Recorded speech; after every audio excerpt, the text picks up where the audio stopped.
WardiTV Team Liquid Map Contest Tournament, at least in the group stages. Hope you're all feeling well, hope you're all feeling good. I'm just double checking a couple of streams to see whether or not they are joining us here, and we are going to be going.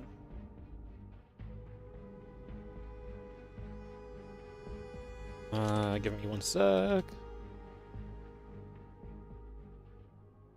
Yeah, I think he is joining us. Sorry, give us a second. Give us a second. We'll see if they're going to jump in for game one.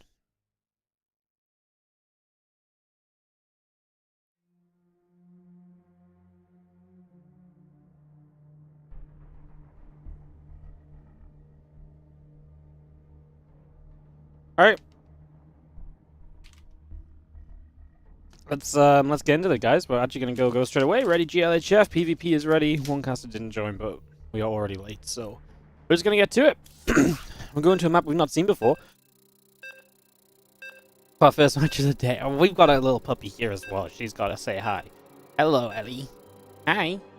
Look, she's happy and laughing for once instead of looking like she's in trouble. There we go. There you go. All right. So yes, we're actually going to be starting off on the grid, which is one of the maps we've not seen yet in the tournament. There's only a couple maps we have not seen. Antimatter is one of those, I believe, and the grid is the other. No, we did see Antimatter yesterday. No, I think we've seen every map other than the grid. I think that's the only one we've not seen at all. So let's get into it. Let's cast some StarCraft 2. The grid. Why is this so fun? Because look, every layer goes down again, which is kind of crazy. So it's really weird because in StarCraft 2, what usually happens is that you have 2 layers or 3 layers of a map, right? But a few seasons ago, they actually removed the layer limit. I don't know if it was the layer limit exactly, but they made it so that basically you could have more layers of terrain or more heights of terrain on a map. And so on a usual map, I would say this would be the main base, high ground, then you go down to a low ground here, you turn on the health bars, and then you go, maybe to a high ground again, or you go low ground again, and then you go to a high ground. But this map just keeps going down. So we actually have 5 different terrain levels. This is being used on some maps that we've seen in somewhat recent history. There was that very big orange map that was basically one of the main things that it changed was basically you could have a very defensive natural main, because obviously usually you go from main to natural, and then natural to like low ground was like defensive as well, but that would be as far down as you could go. But then people started to make it so that your third base also had to ramp down, towards the next layer, and so you just gained another layer of defense. And that obviously became very interesting. Because now, not just can you make a map where the natural is safe, the third base could be very safe as well by creating a high ground entrance to it.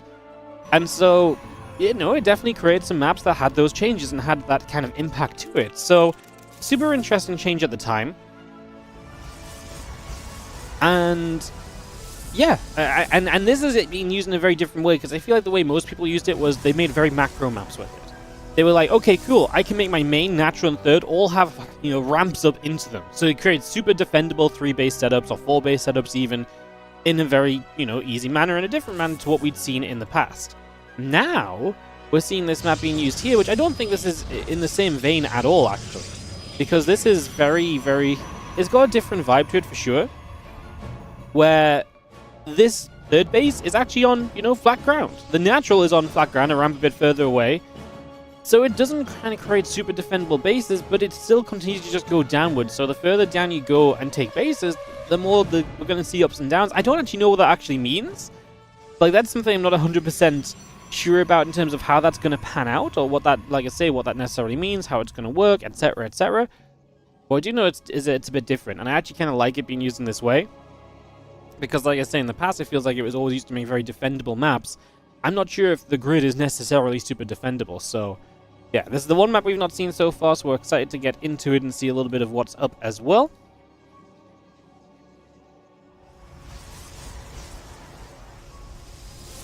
Then we get into game number 1. It is the best of 3, and we are going to see hallucination coming about. Yeah, that was just my intro, because, like I said, it's very exciting to... it's kind of funny that we just start the day off on the map we haven't seen yet, and it's actually a very interesting map for that reason as well. Obviously, we're close by air spawns as well. We have a ramp down into a walled-off gold base here. That's a contestation point for later in the game, perhaps. And if you take each side of the map, what's very interesting is that attacking into your opponent's base is always going to be on the same level if you're coming left to right or right to left. It's when you're moving up and down between bases that the layers and the terrain and the high grounds come into play. So it doesn't really, like I say, the layers don't really kind of have an effect if you're going from the 4th to the 3rd, it becomes more difficult to push in. But just attacking into the 4th base in the first place, if you're coming from the sides, should not be that much more difficult to attack in, as that Oracle is going to be able to get away, sit over in the corner. Pride of Altaris, yes, that's the one. Yes, that's the one I was thinking of, the big map. And that map was super big. And that map used exactly what I'm talking about, of like a ramp up into the 3rd, a ramp up into the natural, ramp up into the main. The 4th base was in a position with a ramp up into it as well, I believe. Like, yeah, Pride of Altaris, it was just huge. It was a very Zerg map. Yeah, that was an unpopular one to make the ladder. As Yo Kybrit, thank you so much for the 51-month resub on the Prime. Oh, the Stasis Ward doesn't get killed and Mana gets caught in it. A little bit unfortunate there as the couple of sentries will unload. We actually force field, so a play from Mana here. Do we have the energy for a recall? We do not, and that means that these sentries are going to be able to permanently force field. We go after the pylon here, which will depower the 2 gateways, and Skillous finds himself in a bunch of trouble as the Stalkers continue to micro well. Obviously, damage being done on the other side as the Oracle gets to work. But so much damage being done here. We have a new force field available again, and just no way for Skillous to get back into the main base. We're going to go after this next pylon. It's going to depower the Blink and take one of the key tech structures away from Skillous. As now, the big issue truly is just going to be the fact that you're sat here with such little army. We finally get the recall into the main base. We're still able to use force fields to kind of negate a lot of this, and because Blink's not done, you can't jump past those force fields very easily at all. We're going to push ourselves in position here, which is bad for Skillous because he might lose the pylon again. And Mana, I think, has been able to just about get the better of Skillous here on the grid in game number 1. It's not done yet, but it does feel like it's heading that way. As I think the one thing we need to do the most part here is probably just... I'm a little bit afraid of Blink finishing, because I do think if Blink finishes, it becomes a lot tougher. Mana kind of walked down to the natural there, then comes back up to the high ground, so a little bit of indecision. Obviously, I think he just wanted to go after the probes, which would have been fine. And he is going to get a lot of probes, don't get me wrong. Actually, macros very nicely with the Prism as well. Prism play is on point so far.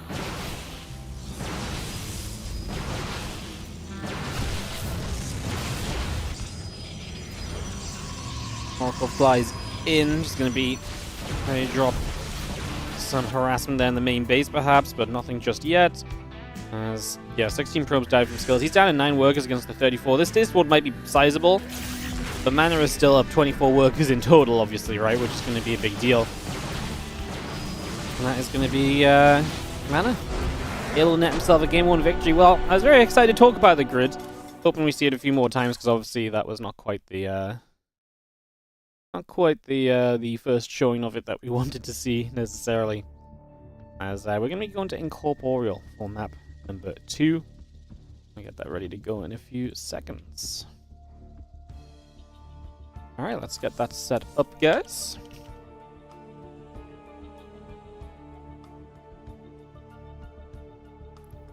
Incorporeal.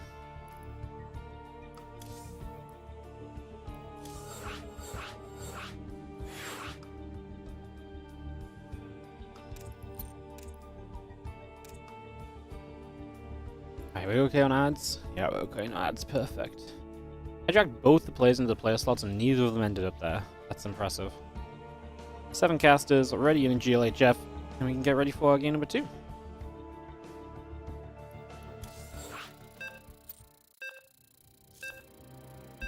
Counting down into our second map. Let's get this underway. This map's very pretty. Pretty pink map. We saw it the other day. Already we saw it being played in Spirit vs. Creator, which was actually a pretty fun matchup the other day as well. Did we see it yesterday?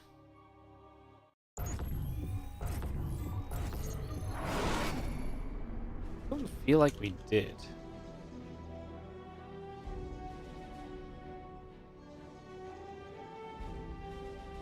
No, I think we saw it a couple times on day 1, so I don't think we saw it in Group B. I think we might have seen a PvP on this map as well. Yeah, I think one of the initial Max Packs Creator games was on this map as well. as we get into game number 2 of this PvP. Again, a little unlucky sometimes when your maps draw the mirror matchup. Especially PvP. I feel like PvP does some of the least things to kind of show... Like, the way maps work in PvP are very specific to PvP a lot of the time. So it doesn't necessarily do a great job of... kind of showing what's going on, I suppose.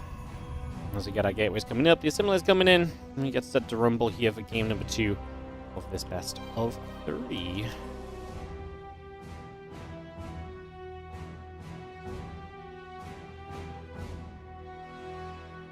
Moving about, away we go. So we have our probe moving up to the high ground. And a couple gates coming around, the probe's coming online. Probe is just going to go chasing for a few moments here. As we get ourselves a little chase about. Let's see what's going on. What's up, Mr. Frode? How you doing? 8 months resub on the Prime. Wardy, keep up the great work. Thank you so much for the 8 months. Appreciate the resub, mate. Thank you so much for supporting.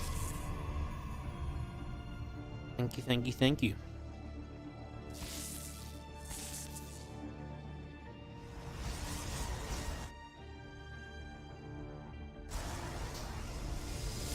Alright, so Incorporeal. Interested to see where we kind of go with it. Hobbit Kabul can come in with a 4-year resub. No. There we go. Ignore the phone ringing. No, ignore the phone. Ba, ba, ba, ba, ba, ba, ba. No, why is the phone still ringing? Oh, apparently it repeats until I turn it off now. Who knew? Wow. That was the most exciting 4-year resub we've had in a while. Thank you so much for the Prime. Appreciate it. We haven't sold out much the last couple of days. I don't know if today's a sellout day.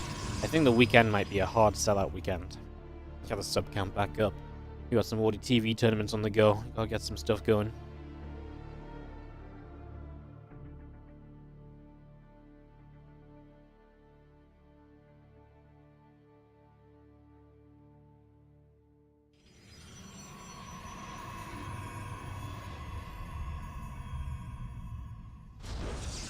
Rose is going to move around. Stargate coming over.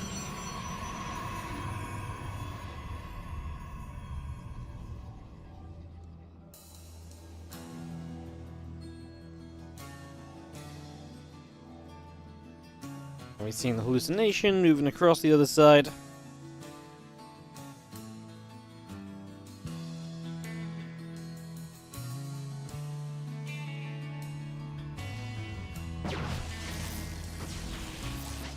Stalker Sentry. Gonna fire up again. Hallucination moving through. How's our Twilight Council now? +1 upgrade coming online. Looking pretty. For the first few moments of this PvP, which I'm into. Anything to give us nice long games. The longer the better. Because even PvP can show us some cool stuff about the map if it gets to that longer state. It's just PvP doesn't typically go there. Sometimes if PvP goes to that longer state, it's also Phoenix versus Phoenix, and, well, then it's just how big the map is. A lot of it doesn't really matter beyond that.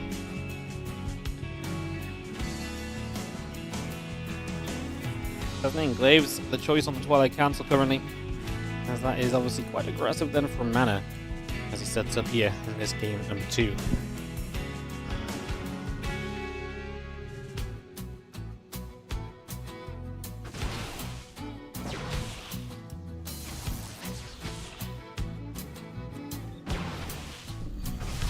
Stalker's going to fire Oracle, taking some shots. So Oracle is going to go down. Again, the +1, the Glaives continues to come through. We got a couple of gateways coming up from Skillous. We got some probes coming online. Blink will start from Skillous as well, so we just get all of that rolling. The Immortal getting Chrono boosted. So far, so good.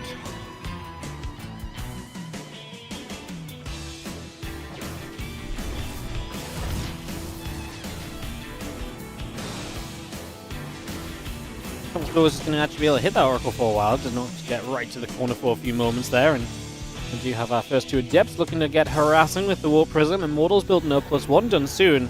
That's going to have a lot of firepower when he decides to go for it.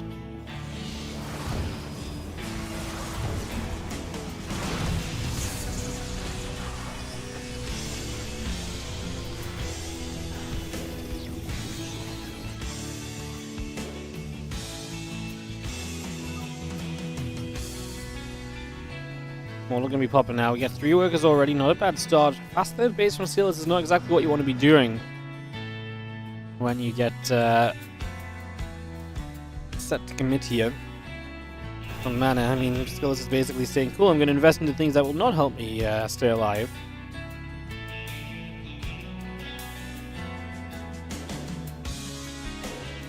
This nation comes back through the bottom. And the couple stalkers still building up as well.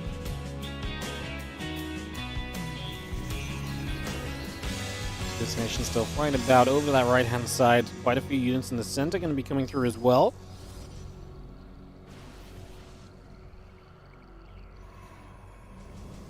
Move up this ramp, and we are going to step straight through. Sentry goes down. A couple of stalkers taking shots. The stasis wall goes down as well. The Adepts in the front going to be able to do a lot of the tanking. The Immortals are huge against those stalkers, of course. The Adepts are all about keeping these Immortals alive, and they're really good in case you try and warp in some Zealots or pull the probes to try and help against the Immortals. Like I say, if you can keep the Immortals on the Stalkers, this can end very well for you here. We do lose the Prism. We do shade some Adepts up into the main base as well. I actually think it's kind of turning out to be okay, though, because we are killing a lot of probes. Yeah, Mana's just going to absolutely kill Skillous with this attack, and it's a brutal 2-0 start. Mana gets off to a fantastic beginning here in this group stage, as he takes down Skillous and gets himself off to the best start he could have had. He'll be taking on QNX, which is going to be a tough matchup, but we'll get straight to that as we get on over to NA for our second series of the day. Nice stuff from Mana. A little bit brutal in terms of the speed of the series, but again, sometimes it is just like that. Alright, let's get into our American server and get ready for the next matchup here, guys. I do have a bit of a feeling that this might be a fast group.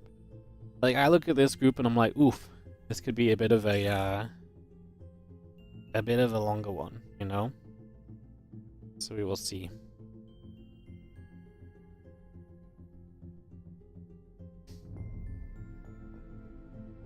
Alright, let's, Q is here already, perfect. Servers.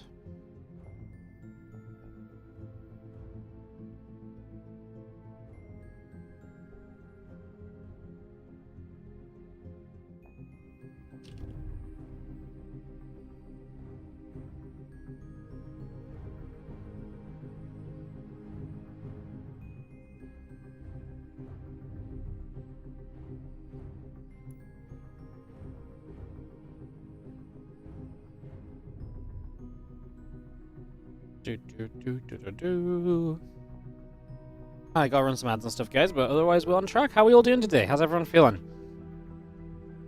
I do feel like this could be a bit of a faster group, I'm not gonna lie, but okay, sometimes it's like that. Sometimes it'd be like that. That's all. Ooh.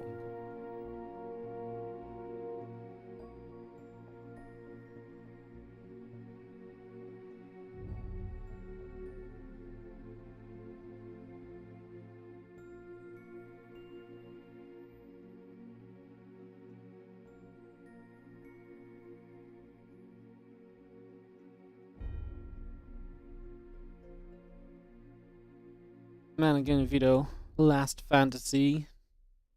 I see, man. You're a 3-player map hater. You've labeled yourself. Let me just ping you because I think you might be. Okay.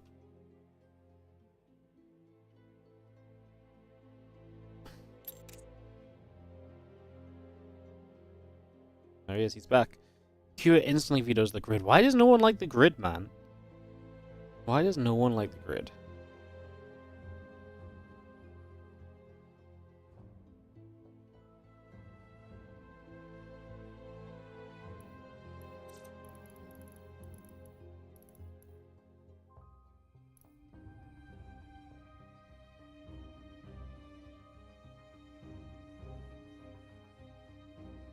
Alright. It's going to leave us with a choice of antimatter torches and pylon.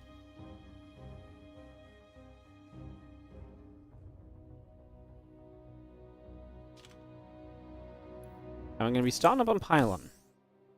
Naturally, because that's the map that's been played the most already. Antimatter going to be map 2. Alright, so Pylon, Antimatter. Torches will be map 3. I really hope we get a map 3 because Torches, one of the lesser played maps. It was actually in the previous series as well, but as map 3 as well.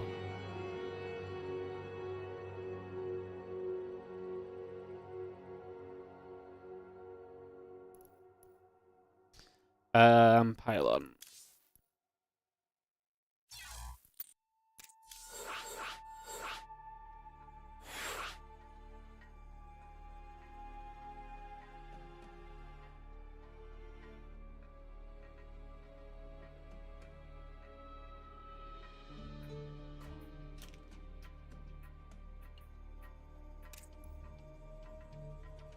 Alright.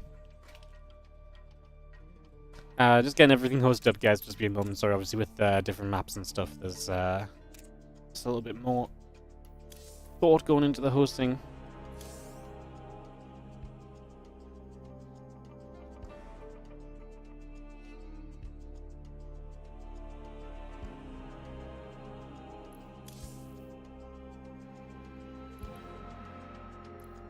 Alright, GG's, go-go's, readies. Let's go into Pylon here.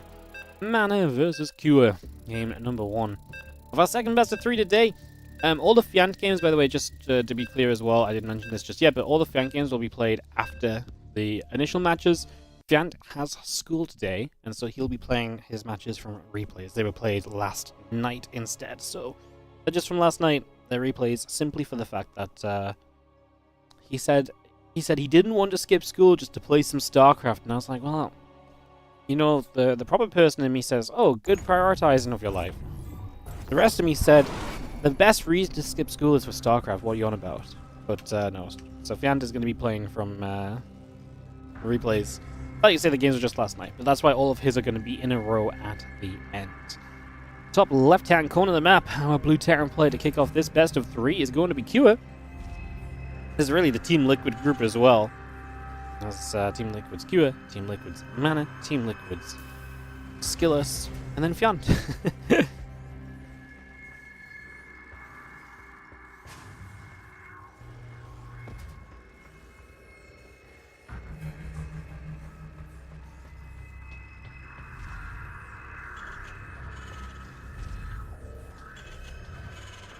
Cure in the top left, Mana in the bottom right. As we get into game 1 of this best of 3. Get this started up. A couple of simulators coming down. Our refineries coming up. Barracks on the way. As we get set for a few moments right here. And we look to see what is going to happen.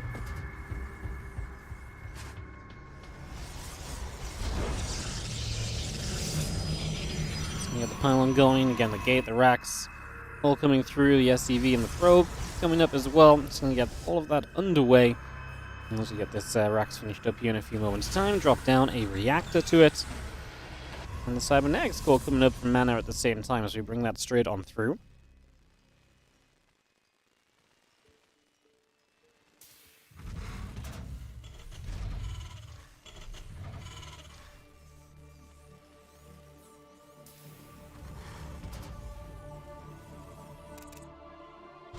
You obviously see Cure as a favorite here, Mana as the underdog, but I do feel as though Mana can absolutely come in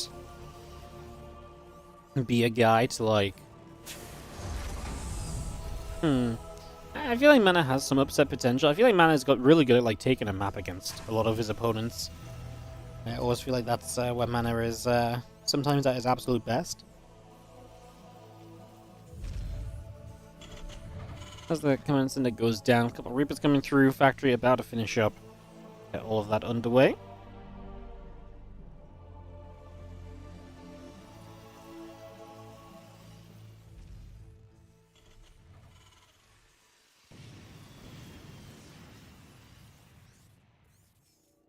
Two Reapers is going to set through, and obviously 2 more Reapers and a Hellion coming up secure. Go for one of these. We used to call these TVT openers, but TVT is a matchup that doesn't exist anymore. So, this really is just an aggressive TVP opener in this day and age. Yeah, a lot of Reaper Hellion allows you to put in some pressure, deal some damage. We actually do see the 2 Reapers already jumping in on the other side of the map. Stalking a sentry there, though. Not something you want to contend with. Full Reaper wall across the top as well. Better to pull back and let the other Reapers and Hellions join up before we try and make a move.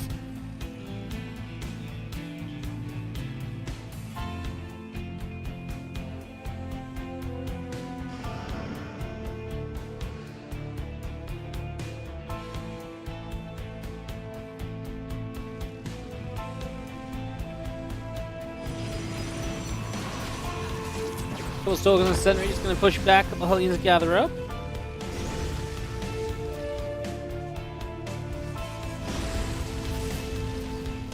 Hellions get chased away, Reaper's coming back over. Hallucination doing a good job of tracking this. One Reaper pops into the main base. I like to pull away with these probes. You don't want to keep too many probes stacked where the Hellions are trying to be.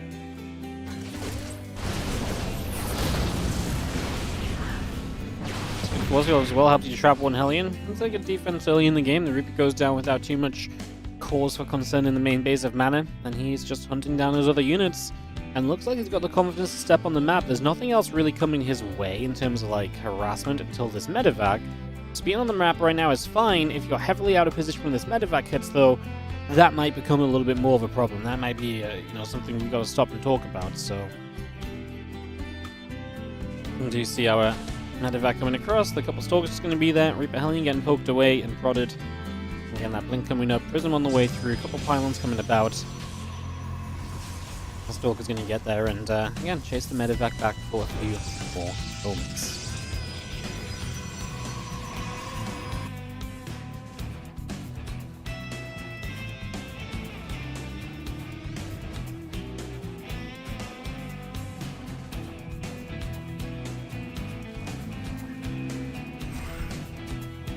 Well, the Stalker's moving the other side. The Prism's going to come along with it.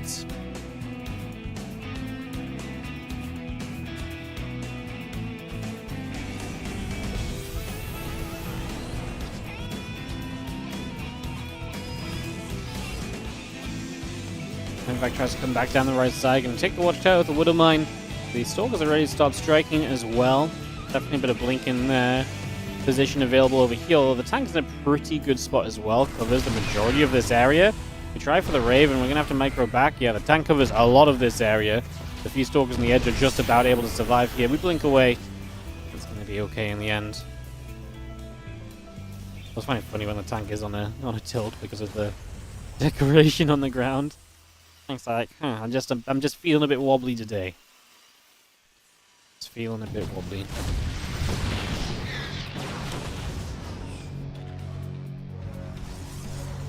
Stalkers blinking about, Reaper's Hellions going down, Extended Thermal Lands and the Colossus continue to come online as well here from mana. The next coming through, had some probes on, had some gateways on. The rest of these Stalkers still coming across, going to blink over. Refinery and Depot just going to be under fire here.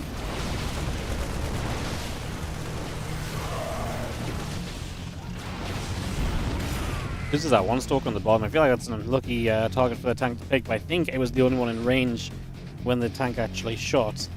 That's probably why.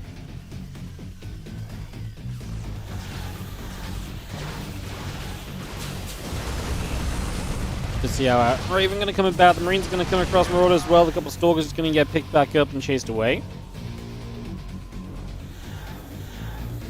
Have we ever zoomed in on the big-ass pylons the map is named after? I didn't even know this big-ass... Oh, over there? Those things? Oh, that one? Or is there a bigger one?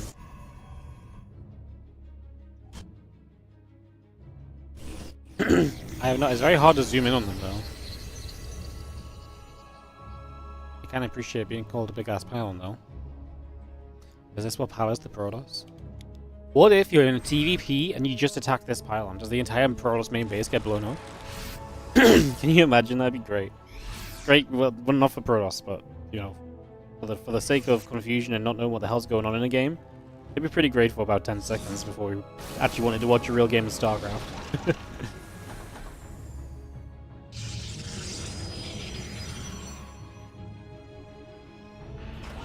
Alright, we just got ourselves the bio and the tanks continue to join up together.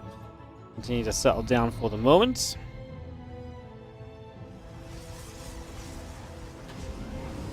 Stepping through the map, and obviously the couple of tanks trying to take position wherever they can as well, so just trying to get set up over here.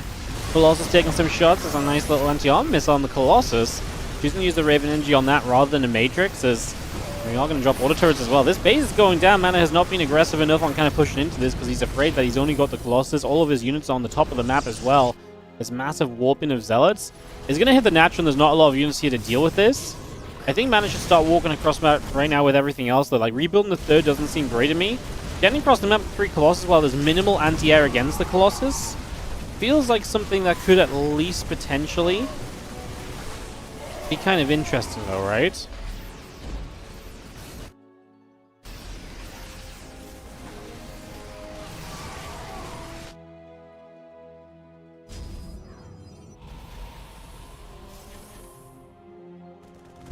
The SCVs went down to this attack. We got a few units as well. Mana's army supply is not great. It's the Colossus factor, right? If those Colossus can just stay alive long enough, maybe they get a chance to do enough damage here for it to be meaningful.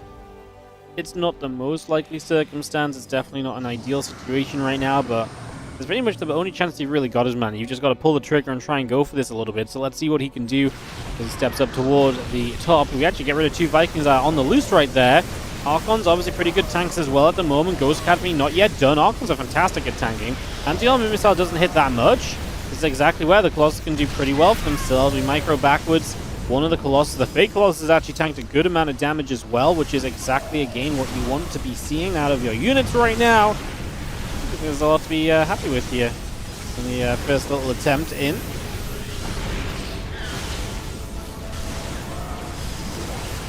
Having the push resuming, and again right into the natural. The army supply is still there. Fakir is just about, again, the quality of the units from Mana. He's going to try and recall his Colossus. He gets them away. Can he kill the base? Can he kill the base? The Stalkers want it. They get it. Okay, the orbital goes down. Mana has genuinely put himself in a reasonable spot right here. I think the next stage for Mana, I mean, he's got a lot of economy. He just needs to build up enough to survive a counterattack. And he's got Cure pretty committed. Like, because he actually rebuilt his own base during this. He even expanded to a 4th, so he's actually in a pretty alright spot.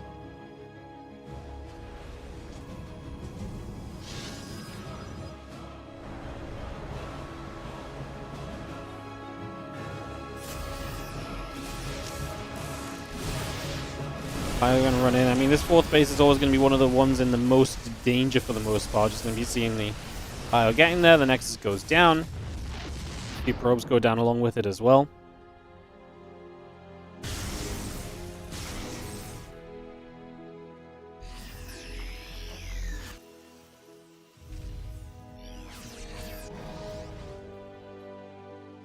Let's gather up, moving back over the other direction for a few moments as well. It's just going to be setting up with that. We have ourselves the Nexus continue to come back into play here currently.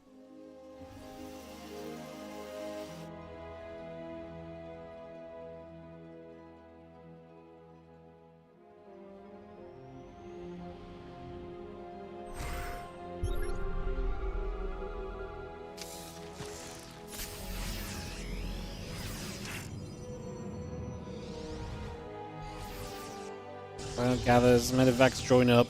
We've seen the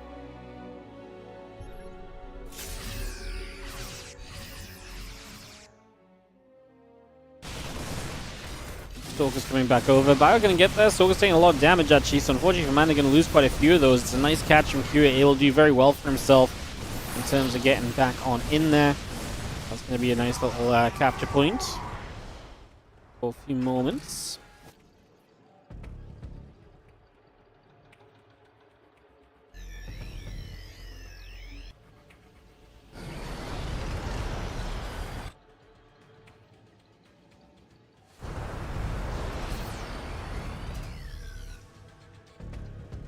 Stalker Colossus Force coming back up across the map again. He is just going to go straight over to the other side.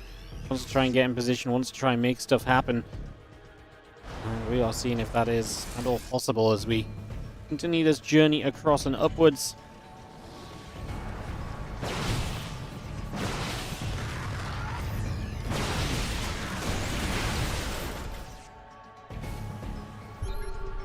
Stalker's Colossus still gathering in. We have got a Viking count, definitely way better now, and that's going to be one of the problems for Mana.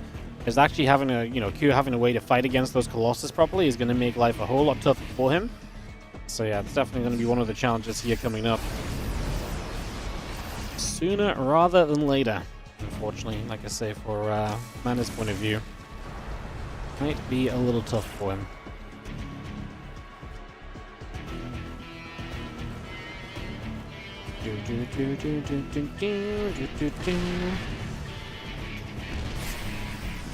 Get rid of a few more SCVs, obviously secure back up to 3 bases, 4th base building. Just having the tech online in general is going to make his army that much better as well, right? So you got to enjoy that a little bit at this point. Where the Zealot? The Zealot's got that on the Wood Mine on the right side, just going to be able to knock that down, so we're going to be able to take that out a little. And we are going to be seeing the rest of this army still stepping up the right-hand side and seeing where we can go, what we can do. Trying to figure out what our current goal / general plan is. 33 upgrade is going to be part of this. We got a Ghost into there as well, so we keep that coming online. Those couple of Wood Mines are going to be scary if you walk a High Templar into it. Zealot tanks the second shot, so at least the Archon doesn't take a ton of shield damage. You can see the first Colossus goes down quickly. This is why having some of those... I mean, he has Storm, right? So yeah, having some Storms would have actually been very nice, but he doesn't get to drop anything. And Nana with a bit of an ugly attack up this ramp, attempting to hit the 4th base location. He's going to get completely swamped. That was just not the position to play into. It probably looks so much different with Storms. Here, it looks absolutely horrific. With Storms, if you don't lose the High Templar and so as quickly, maybe it's not so bad. Now the Prism gets caught trying to warp in as well, and this just goes from bad to worse. Prism down, and Q are pushing to looking to take a 1-0 advantage in this best of 3. As the Bio just continues to show up. A couple of Storms going down, the High Templar going to get jumped on once more. Not really much else to say here as we just have ourselves too much Terran. Mana really, with the counterattack, put himself in a playable position, but just took some bad fights after that as well, and just never quite got comfortable on his army, it felt like, which is always going to be less than ideal.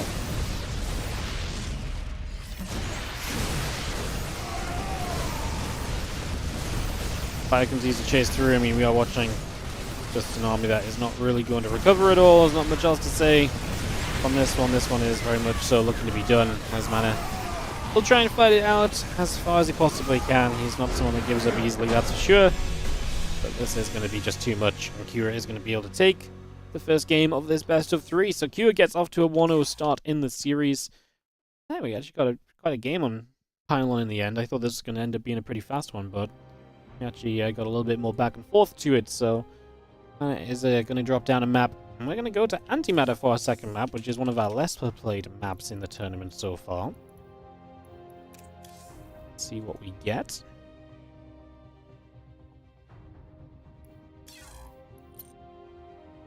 That was Kira's server preference. I need to win the coin flip for this series.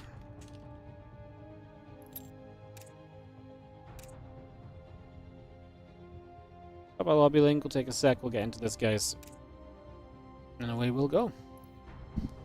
7 casters, so we are good. As soon as the players are ready, we are set. Perfect. Game number 2 of this best of 3. Let's get this underway.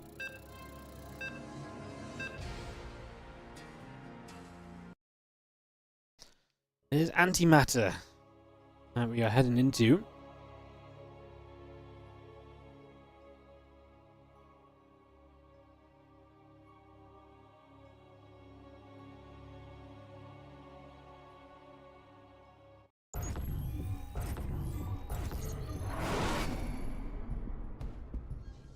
In the bottom right, and blue Protoss player is going to be Mana.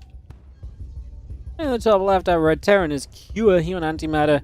It's the map that has that in-base expansion with the mineral wall, and then the inhibitor zone down in toward the gold base as well.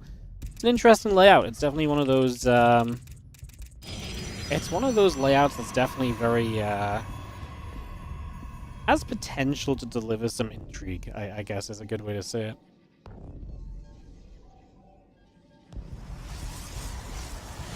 See what goes down.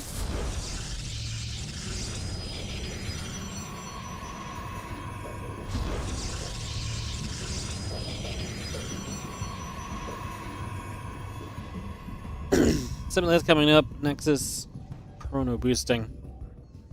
And expecting just to see an expansion of piece here, obviously early.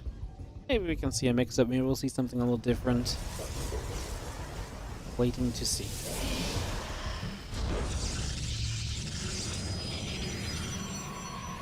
Another simulator down, again that gateway continues up. And currently away we go into this TVP.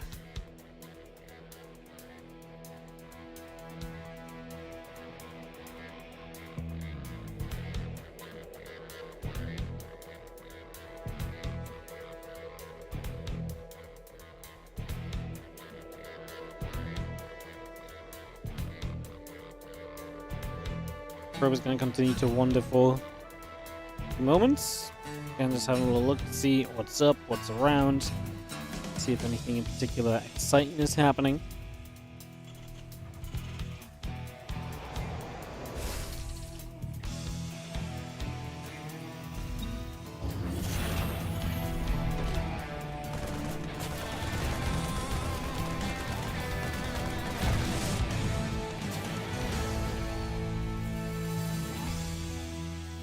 Get rid of the probe, so Kira is able to remove that little bit of scouting availability. Which is a nice little something as well, so good to be able to grab that.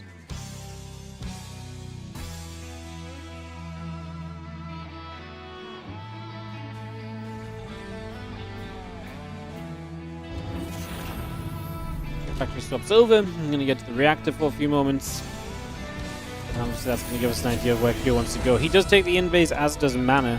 So both players are going to be playing off the in-base expand or the pocket expansion to start us off with. We'll see again where we maybe turn from there. See if there's any particular plans that will intrigue us as we continue through.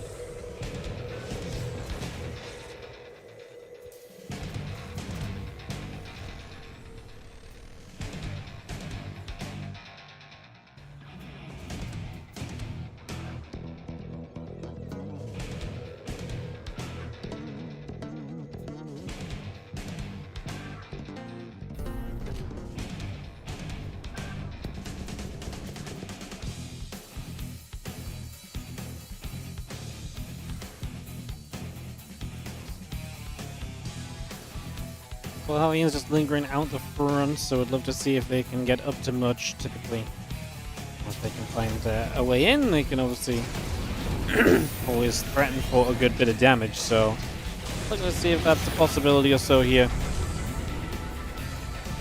Let's see if we've got those drop options.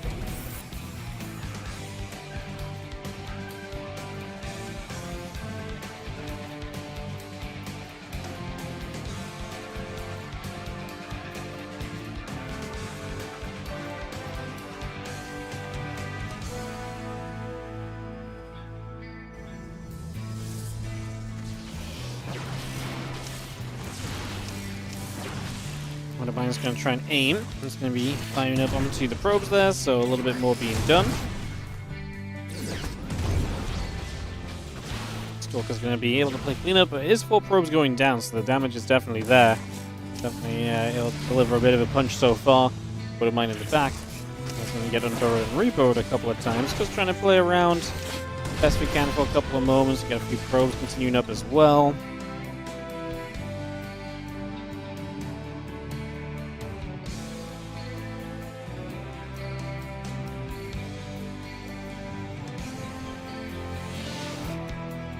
The 6 probes is really nice for this earlier stage of the game. Definitely in the right direction of where you want to be attacking and so it definitely feels good. We get a couple of Hellions popping off. Just going to go try and dive in again. We start to get some more workers, but am I going to make it a second one of this attempt? We get a third with the final Hellion shot. Yeah, good job across the board once more. Really is just good harassment being dealt.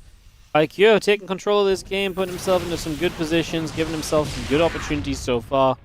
100% where you want to be seeing yourself as the Terran at the start of a game like this. You know, you throw that Protoss economy off, you make their life so much more difficult. There's a lot of positives in that regard. The bench going to fly through, and it's going to find itself some probes as well, so able to do well there. getting some more damage done early on. The Stalkers have made their way into this mineral line, or into this base. Feel them getting pushed back straight away.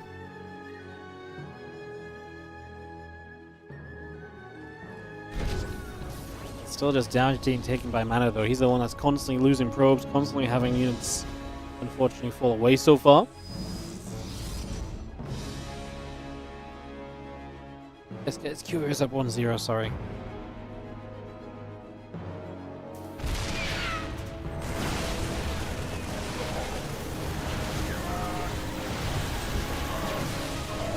So Stalkers start playing, we are going to be seeing the Bioforces coming through, SCVs. Starting to pull to the front, but Mana is going to get some pretty good coverage here.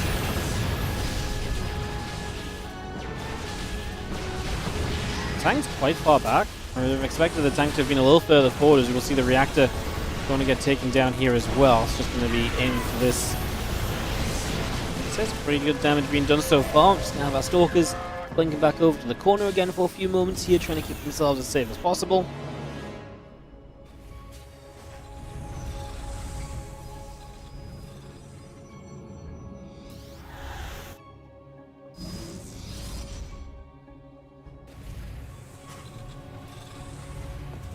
Stalker set up to the top. The Prism is going to be right there as well, so we do just gather this in.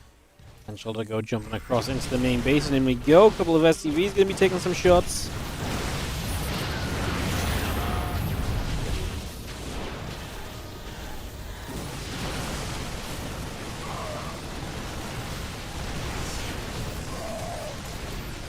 They're just going to be firing. We're going to see the sentry taking some damage as well. Just going to see a couple Stalkers a little bit too deep. Going to try and recall out. Yeah, maybe a bit too adventurous there for Mana in the end. I feel like he's already in an alright spot. Just trying to push the issue maybe a bit too much. I mean, the problem is he's only on 44 workers, so he feels the need to do more. Definitely his issue at the moment.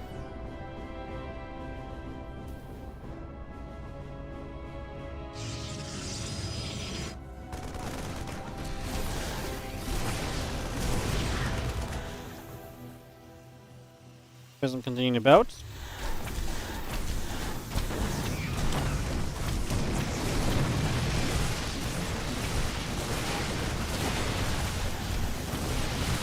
I'm just going to fire the Prism loads back up once more. And then we got ourselves a Stim-Pack Combat Shield. Upgrades all coming through from here. He's going to be on 2-1 upgrades soon, and Mana's only just got the Forges finishing now.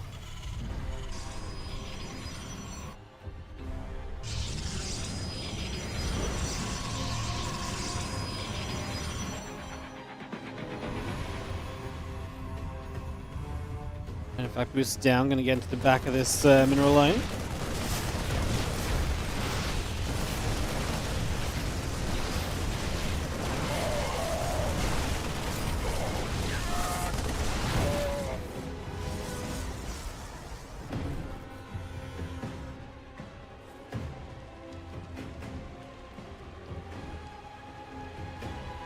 Probes going down again, the +1 attack upgrade coming through, +2, +1 continue to come about.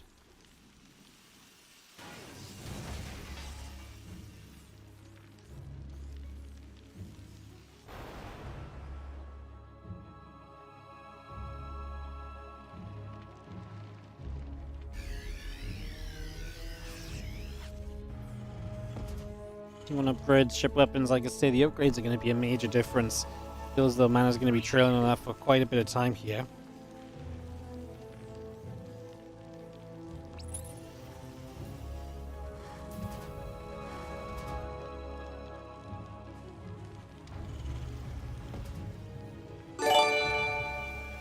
Fennel 007, thank you so much for the 6-month resub on the Prime. What a splendid tournament. Yeah, it's been a lot of fun so far. Had some really good games in this one as well. It's always a pleasure to do the TLMC. It's so nice to do new maps and to do something a little bit different as well. You know, in the age of StarCraft 2, where we've got a lot of the same players playing all the time, maps is such a fantastic way to switch things up a little bit, so... yeah, enjoying our games in this event so far. Aside from Group D, tomorrow is going to be a banger as well. And the playoffs Saturday and Sunday should also be a lot of fun.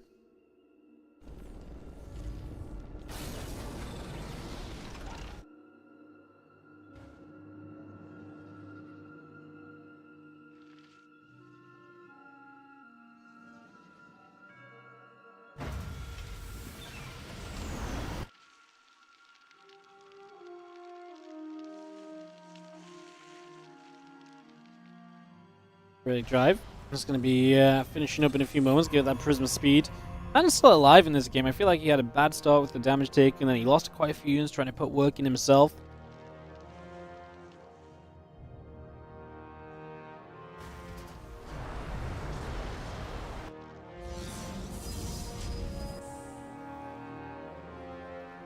Yes, he needs to move about, the bio moving over as well.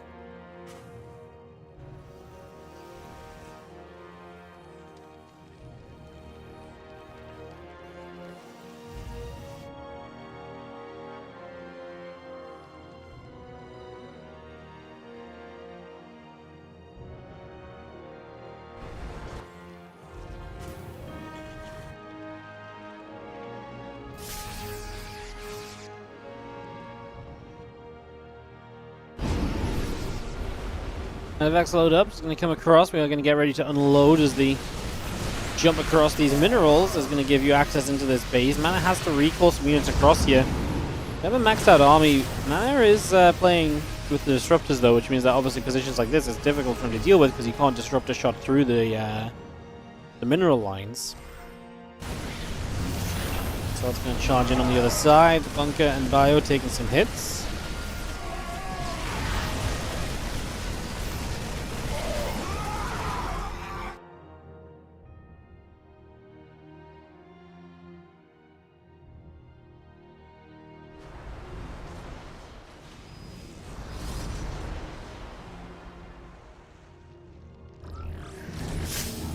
But you gotta be careful with Curious. Oh my god, both those disruptors I feel like stopped like an inch away from the Marauders. Again, Curious flirting the perfect line with the disruptor shots. Doesn't take damage there. Actually felt like those disruptors were gonna be able to get quite a bit done, but obviously not the case. As the bio continues over, just gonna get the cannon, gonna get the pylon. Knocking those down. The Stalker's coming in from the other side. Medevac's gonna begin to take some damage.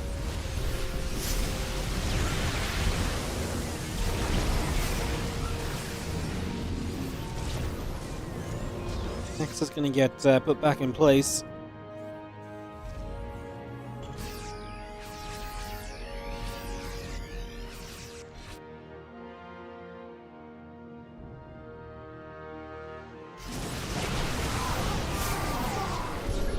So it's going to shoot a couple of ghosts in the body units, taking some damage as well. A few shots coming about. So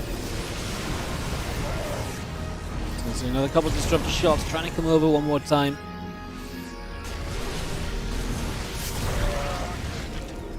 Gonna pull back in the end. The Colossus gonna keep on chasing. Disruptor shots trying to find their targets, man. It's so difficult.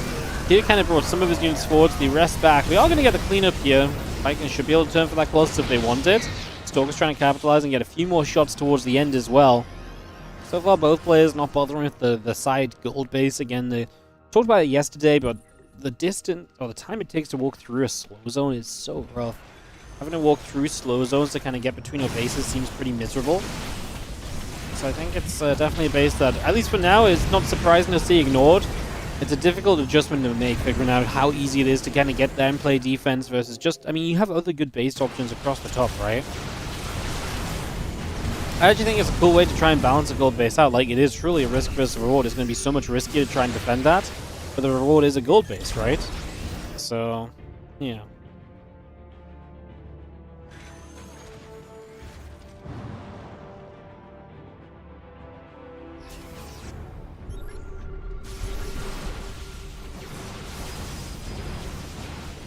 And try and knock our way through. A set of rocks here. The Liberator sieges are good. The Libs is definitely a scary part of this. It's not easy to deal with Libs, although in a siege like that, the Stalker's nearby. I thought they might have been able to get forward for a Liberator, but it doesn't quite happen.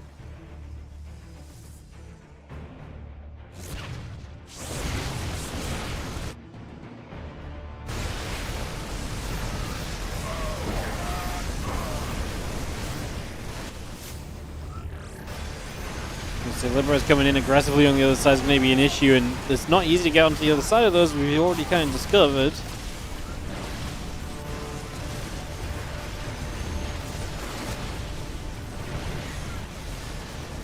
I mean, STV's going down the other side too, as Mana accepts what is a little bit of a base trade, maybe one of the better ways for him to just be able to do anything about this.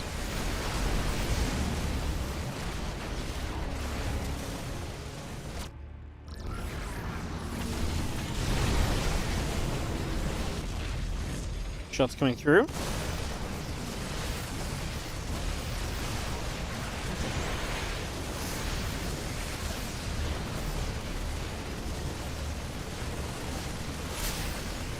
As we dive up into towards the main, Mana is starting to back away with his main army. He's bringing other units across the map. Losing the production is going to be brutal, though. It's going to be difficulty as we continue by.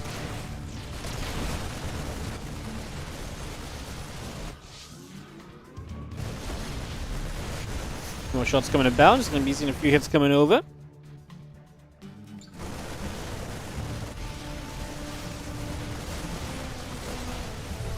It's kind of rough. Getting back into this main base is genuinely difficult right now. Obviously, it's just a normal ramp up into the main. It's rough because obviously this attack started in the natural, and because of the space from the in-base into the main, you're kind of able to fairly easily push through as Kira into this position on the main, and then Mana's never really had a good position to get back into the main base from, which is making this so challenging.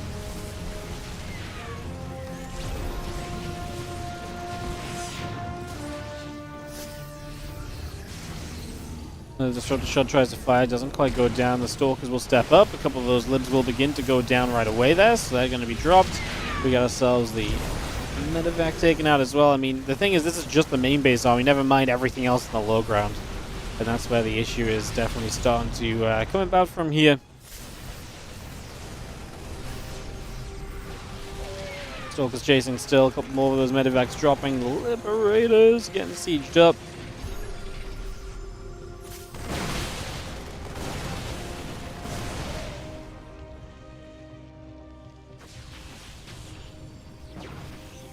Stalkers, Disruptors, the Colossus still chasing across right here. Nexus brought through as well. The Liberator siege in a good position, actually getting rid of a couple of those Stalkers. Only so many Stalkers can hit at once, and the Lib is just two-shotting right now as the Stalkers are on low HP. It's not ideal. Ooh. Painful. Plus 3 ship weapons on that Liberator. Never mind the fact that I'm low HP. I looked at the wrong set of upgrades. I was like, wait, it can't be two-shotting. It doesn't have upgrades. But I was looking at the wrong set of upgrades. It has plus 3 ship weapon upgrades, so it is two-shotting. Never mind the HP of the Stalkers. That's brutal. That was a lot of Stalkers going down to try and claim up that Lib. That position's nasty. Like, Stalkers can reach it, but Liberator with the upgrades, like, it's actually pretty rough. As you see the Libs here going to chase across, and Observer goes down. We got a couple medevacs, a couple command centers still built. I mean, Kira's in a very comfortable position. Yes, he was base trading, but the position he comes out in is just so cozy in comparison to where Mana is at in comparison. Mana's position in this game is definitely trailing off and not in a good direction, unfortunately.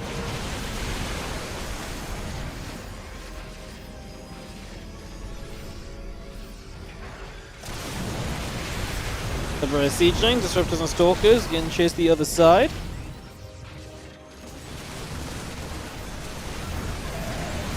Liberators are going to get sieged up again. It's going to be getting set up immediately here as we have the Bio still pushing through. Getting on top of this Nexus, getting on top of this Gateway.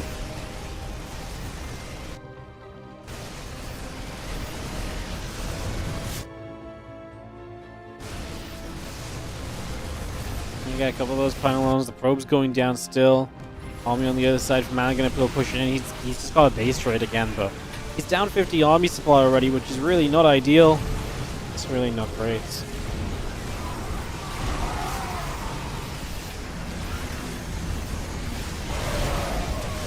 Boundary Fortress is going to get picked away at. That's pretty much all you're going to get, and Mana knows it. Losing too much, GG gets called, and Kira takes it 2-0. 20-minute game on Antimatter in the end. Not bad at all, but Kira gets off to a great start in the group with a 1-0. So Mana goes 1-1, Kira goes 1-0, and then now we're going to see Kira versus Skillous, so we're going to get this underway.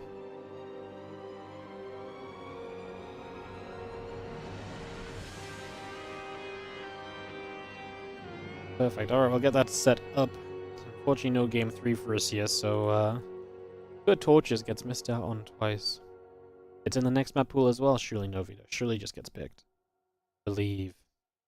We have a lot of the maps in the map pools today that are the same, just because they've been played the least. So, Kira says no. Instant veto. Okay. Torches will get put in more map pools again tomorrow. Yeah. Poor Torches. which is fast becoming the unplayed map. Did we just see antimatter and pile? Cool. Nice t-shirt. Thank you. It's a very bright t-shirt, isn't it? I like it. The Ditto's just having a good time. It's fun. Antimatter, the video from Skillous.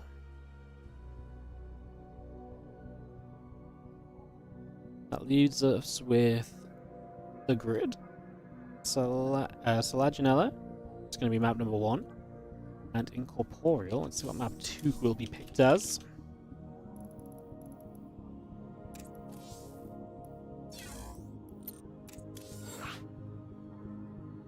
Let's drop the lobby link down. We get this set up.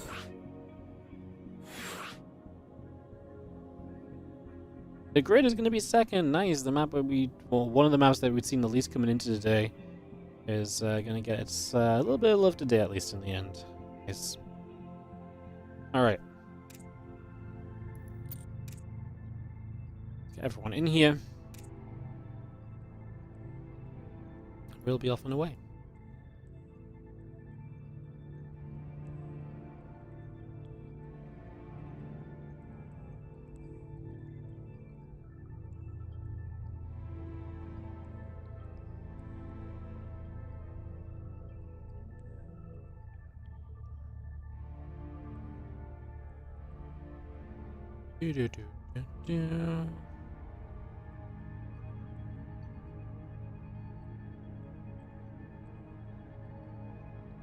Alright, players are readied up. Let's get into it. As we count on down, get this started on in.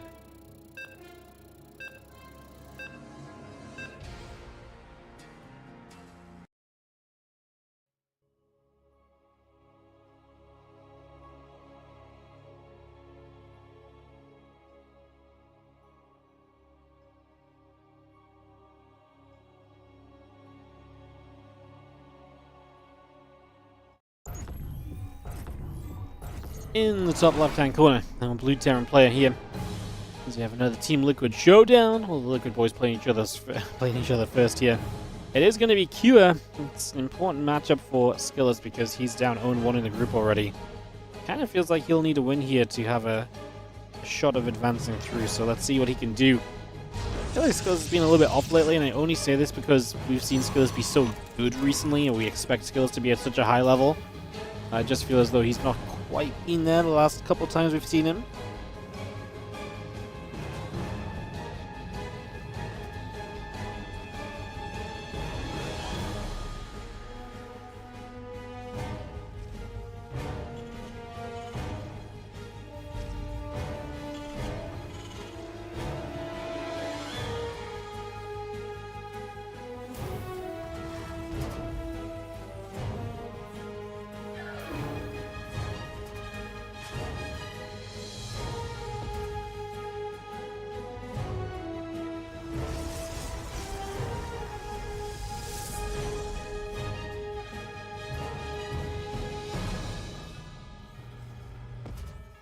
Moves up. It's going to go nibbling away. STV will start to take some hits. Some damage being dealt in the early stages.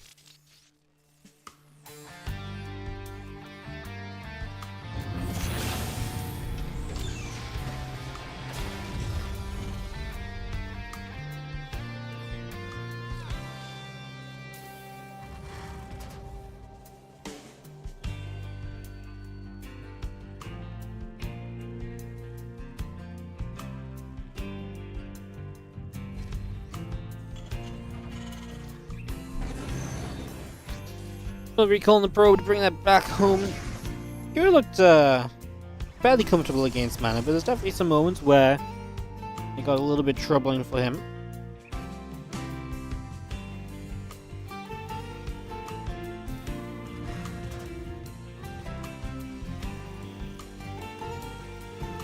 Let's see what he brings up against Cure. This is against Skillous, sorry. This is another map which has the in-base expand.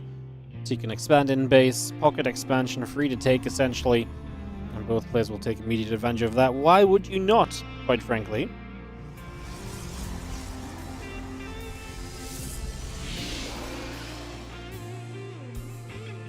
There's no downside to taking this base as opposed to expanding up over here. In fact, this base has multiple entrances that you have to deal with eventually, so... Yeah, now, it is quite a large main base. There's a lot of room to harass the main base, and maybe that is one of the downsides of just having a pocket expand in general, that we've made the main base a bit more exposed, so it is an interesting concept. Pocket expansion's definitely not been a big thing in map pools as of late, so... Maybe it's time we have a map with a pocket expand again, though. Maybe it's been long enough that that's an interesting switch-up at this point.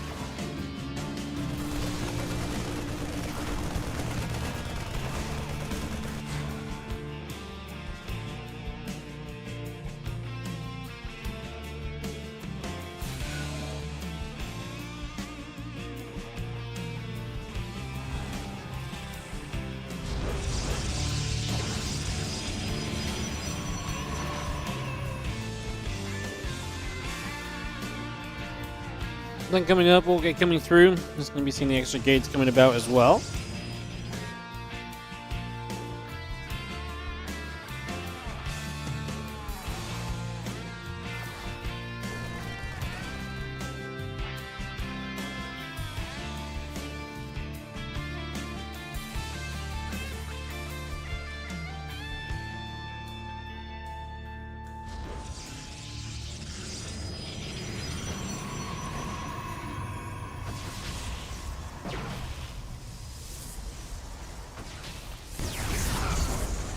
If it goes down, a few probes gather, a couple stalkers gathering up as well, so all of that continues to come through. Just going to be seeing our Stimpack and the +1 coming in, had a factory, had a couple more refineries.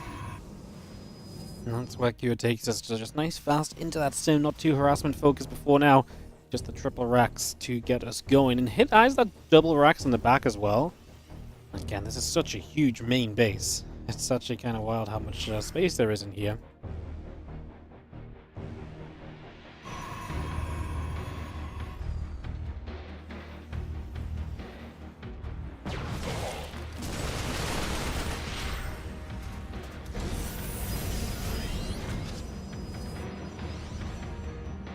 So stalkers are warping through for the moment. Just going to have...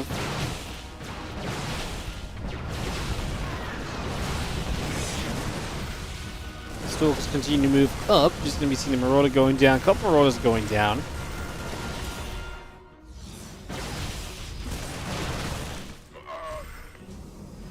The Stalkers just going through. Prism sets up.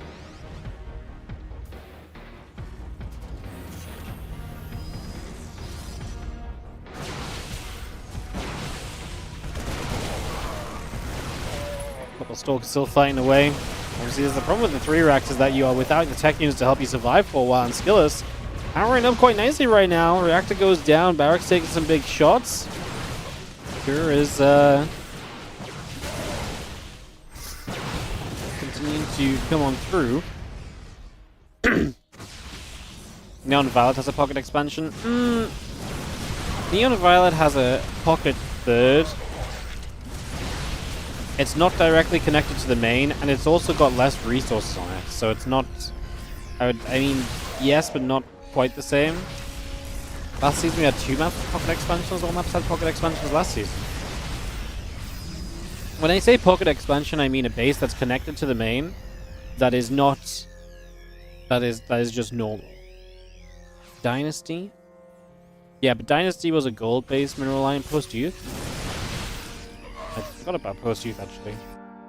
Yeah, okay, but so my argument is that Dynasty also was an exposed pocket expansion, and it was a gold base, so I think that was a little bit different. Post-youth, yeah, was interesting, because that was like an in-base, that was kind of joined with your main, so yeah. It's funny, because I didn't really think of that as a pocket expand, because it was kind of just part of the main. But yeah, that's very true.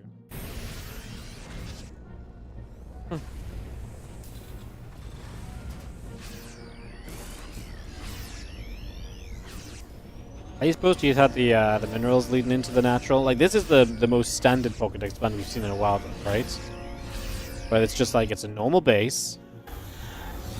It's not got any kind of fun access points or anything, like a Reaper hop-up spot, and that's about it.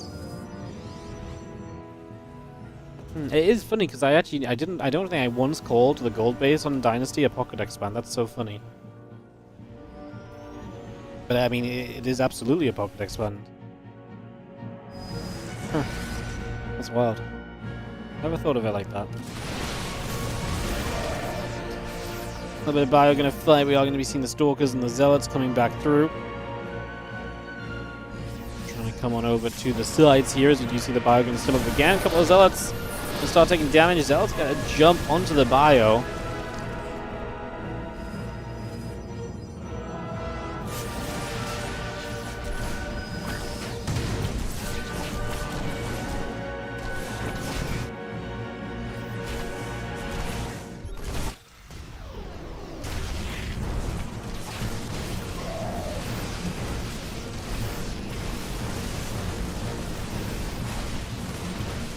PT showing up from Skillous to try and keep making this complicated. The attempted third base here from Kira now under attack. And he has to stim one way and another. He's got Zealots in the main as well. He's just not got enough units right here, and he's losing a lot of SCVs very quickly. The Biosat AFK. His third is under attack again. He's going to lose a lot more SCVs over there by the time he gets around to dealing with this. I think this one is absolutely falling apart and falling away. There's a lot of SCVs continuing to go down. GG says Kira. That one is going to be it. Skillous takes a 1-0 lead in the best of 3. Huge game for him.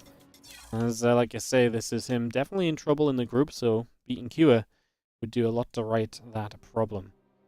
Second map here will be the Grid, which we saw earlier in the PvP. Excited to see it maybe here in the PvT and see what happens with it. I honestly think this map's just kind of cool.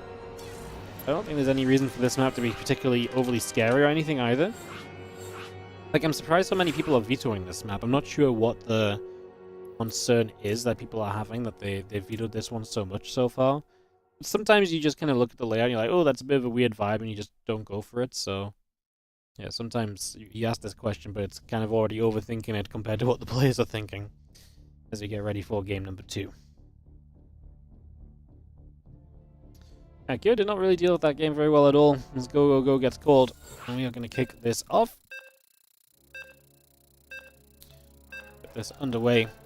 Game 2 of this best of 3. Give me 1 sec, guys. I'll be right back.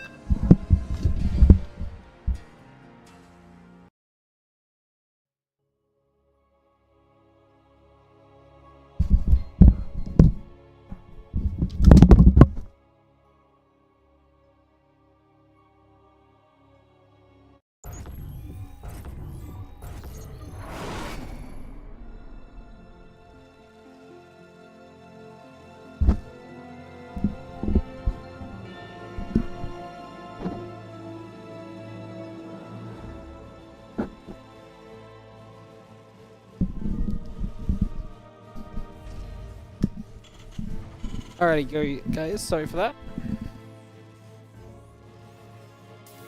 As we jump into game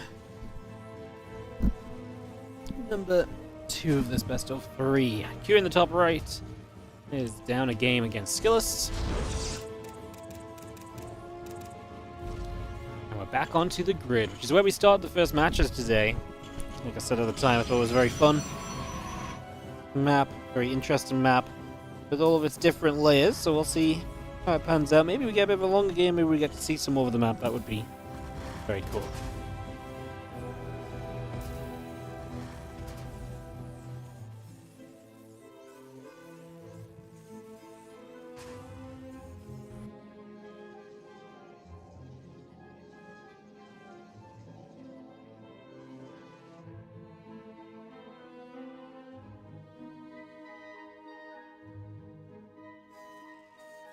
We're going across. Rax is building.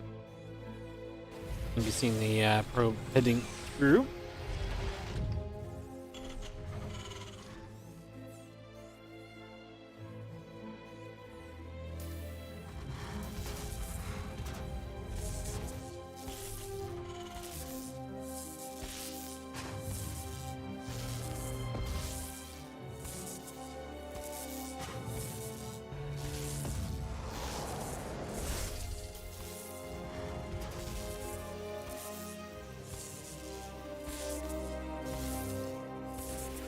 We're going to nibble up. Obviously, the couple of Reapers are already on the way in, so just going to get that underway here to begin with.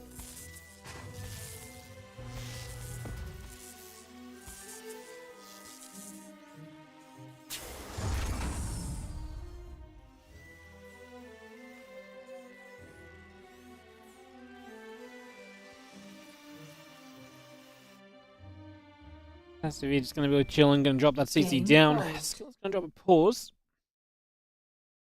Nothing too serious.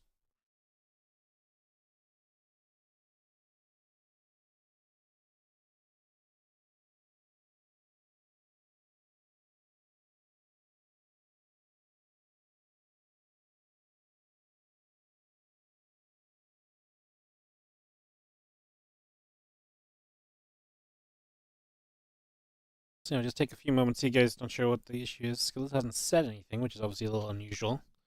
His APM has dropped to 0 as well, so I wonder if something's up.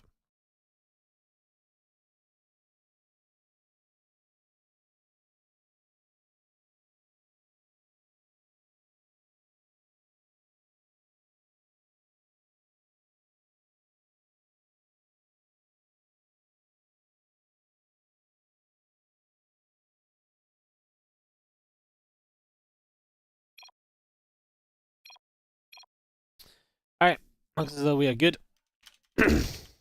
Slight keyboard issue. Alright, so back into it. A couple of Reapers on the way. And Cure will get into a little bit of a harassment-based opener here initially. Reapers move out. Actually going to miss the unit coming in from the bottom side, so a little bit of an unfortunate moment right there.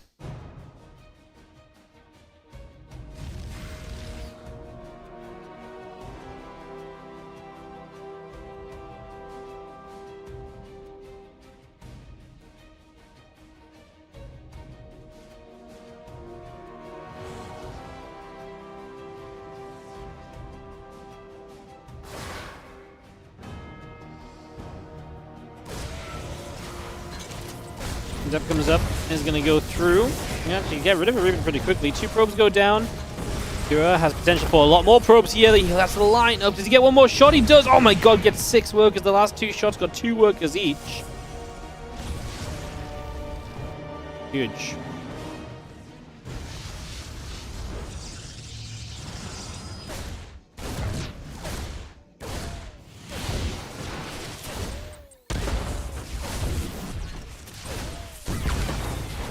The fucking wave gets up to 10 probes kill. That's just massive damage done early. Q taking a ton of opportunity there and putting himself into a great position.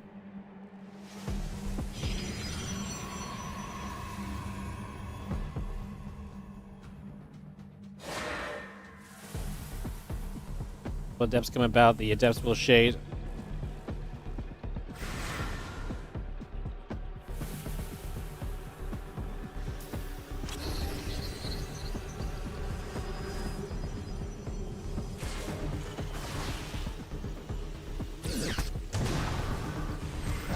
Have our Hellion coming back over, gonna get a probe kill right there. Stalker can try and fight. A couple of probes going down.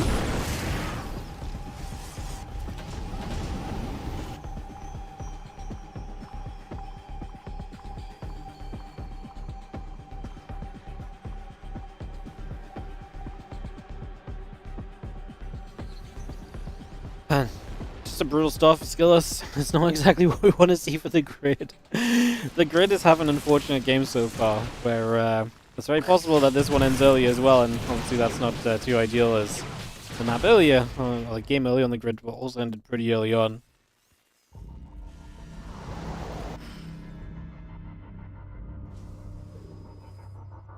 Stalkers pull back across, again the Prism still building up for a few moments.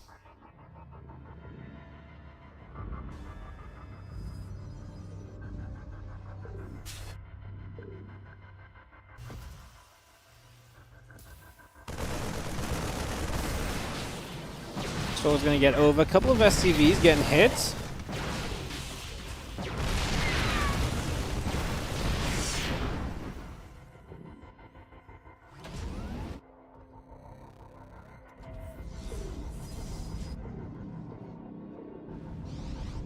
Next Stalkers warp in. It's going to be coming about, getting ready to set up at the front.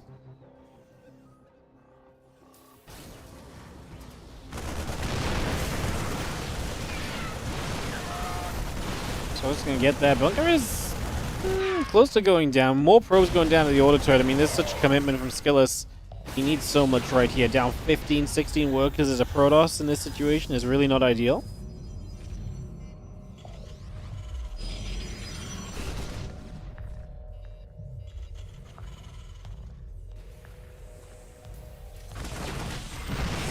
Let's blink in on the other side.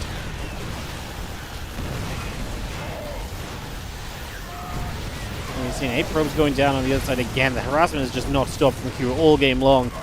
It's only 7 minutes, but in 7 minutes, he's killed 22 workers, which is obviously a pretty huge detriment to Skillous and everything Skillous is trying to do.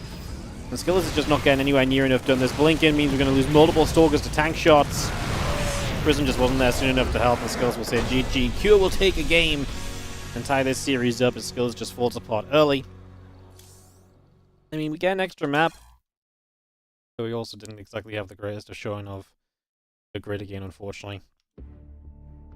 As we're going to go to Incorporeal. Excuse me, for map 3.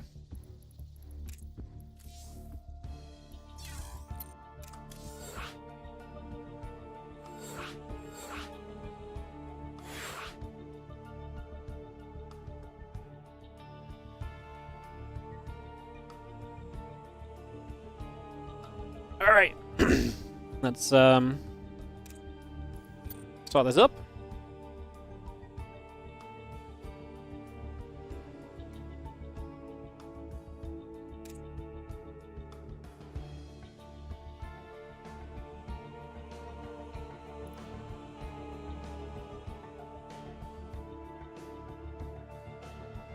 Readies and go-goes, and let's go into Incorporeal for a bit of PvT and see if we can get through the early game. Would be nice. Would be nice. Alright, let's get this started up.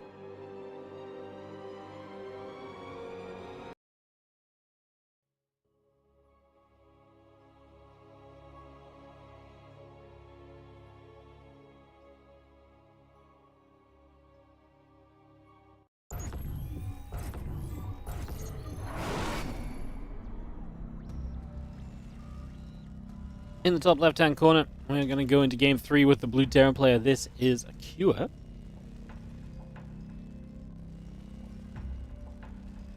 As in the bottom right, our red Protoss is Skillous.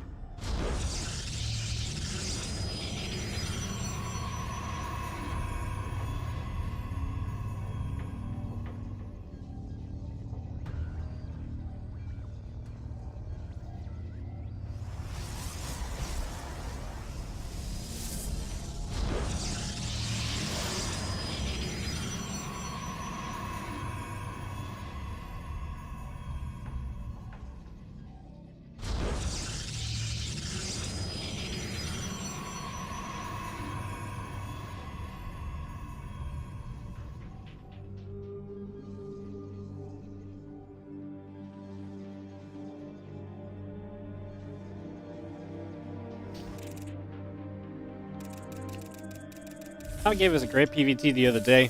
Let's see if we can give us one here. It's definitely got some size to it. It's got some fun bases towards the center. A watchtower in the middle that I thought was quite interesting as well.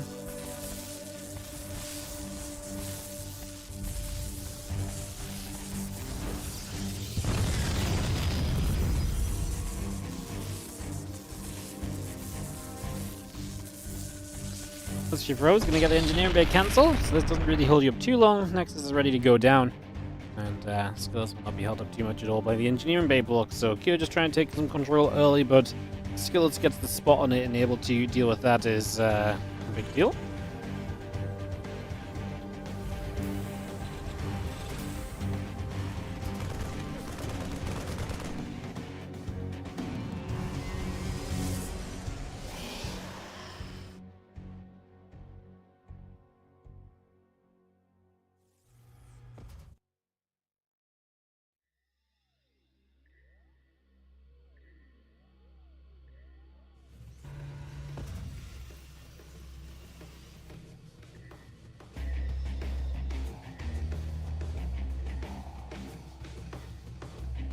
Next is going about. I'm just going to get that starport drop down as well.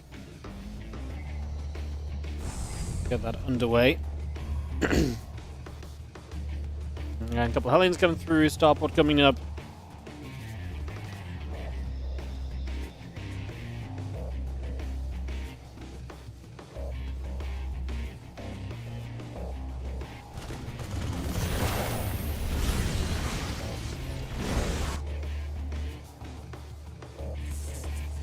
Oh, gonna get the probe. Kills the SCV in the last second, so the starport has to cancel. So the proxy doesn't come through, so you'll not get medevac drop going on. That's a big deal.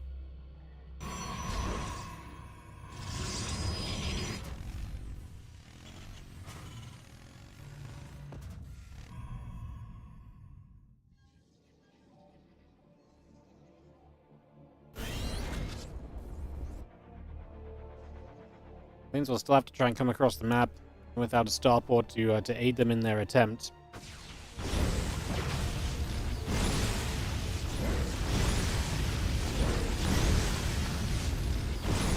Chasing that stalkers down.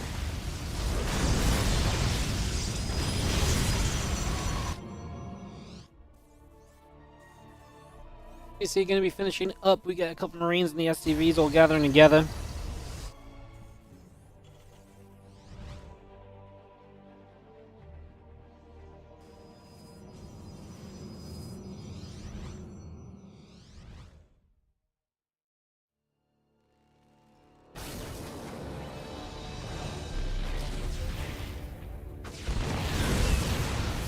Tanks coming through. A few probes going down. Stalker's going to try and get a tank on the other side. I don't think that's going to go well as the SCVs do get there to repair. So in the end, the Hellions do find a lot of probes. They actually still had one-shot potential until quite late on there. There's only one Stalker at home, so these Hellions are going to get more damage for sure. Going to find themselves up to 7 worker kills now. That's going to be 9. Easily gets 10. Potentially gets all of these probes stacked up. 11 and 12 is ready for the making. Bakuya's not watching, so he doesn't get to 12.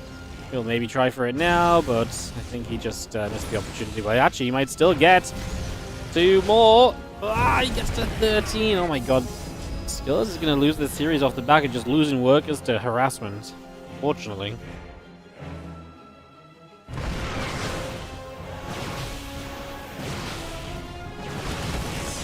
4 Marines coming across. The Stalker's in the main base. Going to try and do some damage here. That's where we sit at the moment. Stalker's going to get pushed away. Tank shots are looking good. Meanwhile, Zealot's going to get warped in as well. Marines and a tank stepping over that left-hand side.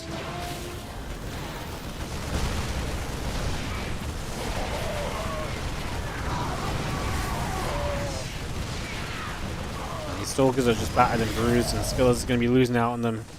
He's down 5 workers right now, but I think the problem is just how much he's going to fall off from here.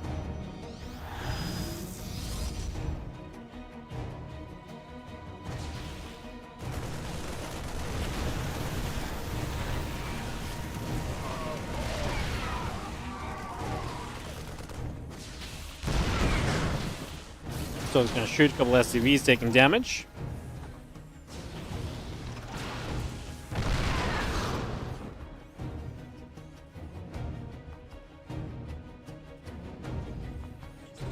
And +1 the stim coming through, the Marines coming up, add a missile turret onto that, the prison gets around the front as well.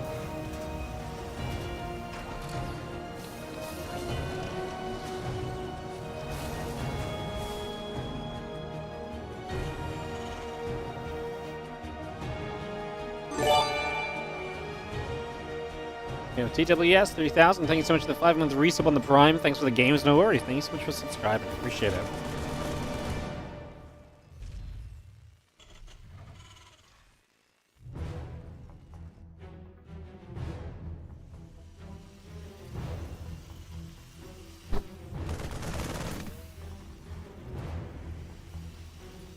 I'm still moving about. Again, charge coming up, stimming +1 on the way.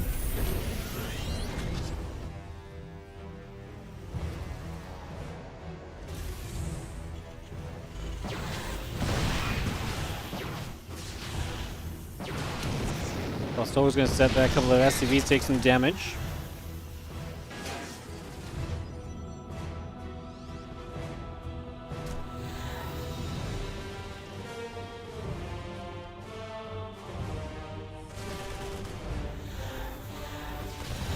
Charge finishes up, so if there's a moment for Skillous, this might be it, because Kuya's trying to step forward at the moment. Those Marines try and chase the Prism. Or tanks. Yeah, he's going to see these Zealots now, immediately just realizes Kuya's like, uh-oh.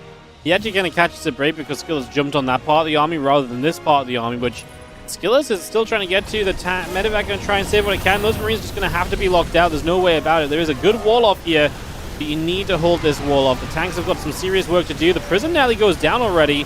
He's going to warp into the main base. It's unfortunate that that lives because it was a few Marine shots away from dying. The thing is, the tanks are holding on, and the majority of the front line is already dealt with. So Kure can now focus on pulling back into the main base and dealing with everything else here. A couple Widow Mines going to start doing a lot of work. Widow Mines are just so good against Zealots. That's a really good hold from Kure in the end as he loses the 19 SCVs. Skillous starts blink, he starts to probe, he adds more Zealots on.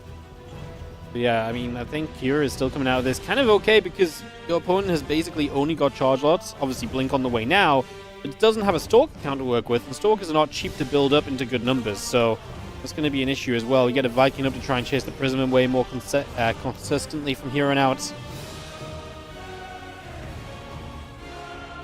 Yeah, I think Kure is really fortunate those Marines on the bottom side is what Skillous jumped on. If Skillous jumped on the tanks, I think he might have died.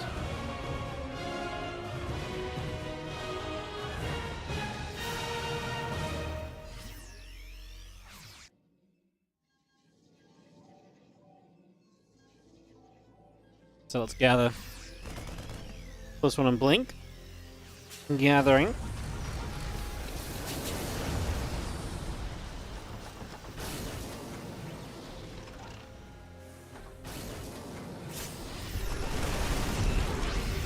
The bio will come through.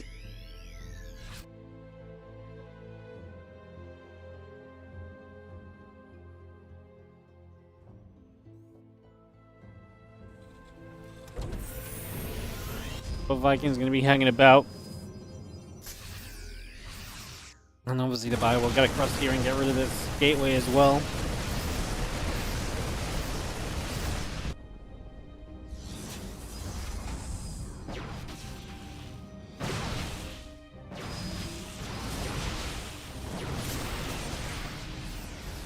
Still going to chase the other way. There's a lot of Zealots. I mean, Kure's obviously out in the open now, much more so than before. Tank's not sieged as well. Zealots is going to try and come in and be the front line. Widow Mine's not getting a ton of splash damage initially. And again, this is a very cheap army from Skillous. Kure almost shouldn't be taking the third base, I feel like. Which is frustrating because your opponent is expanding during this. But yeah, I feel taking the third is just exposing yourself. We are going to get through here. We're going to force the Zealots to come back. Looks like the CC goes down, so now the third is just dead as well.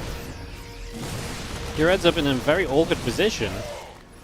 As the Zealot Stalker thinks about turning around.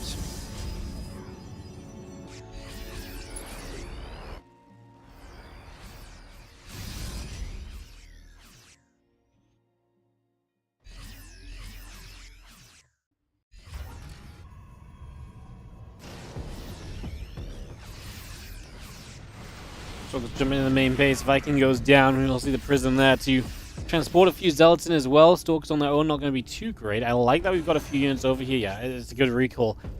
Kure was setting up the trap. He was setting up the surround and stopping these units from getting out of there. So it's a really good decision to recall from Skillous. Maintains his units. So that means that now you've been pushed away. Stalker getting chased. Fire's still gathering up. It's going to be seen. I mean, SCV's pulling here as well. Kure just sending it, but this is the thing. I mean, an SCV pull in theory should be pretty good in this circumstance because you're basically just using the SCVs to tank the Zealots and to take away the efficiency of this army, which is in the tankiness of the Zealots. These Zealots got around the back. Skillous is down 40 army supply, but he's got 57 workers, so his reinforcement wave is going to be sizable.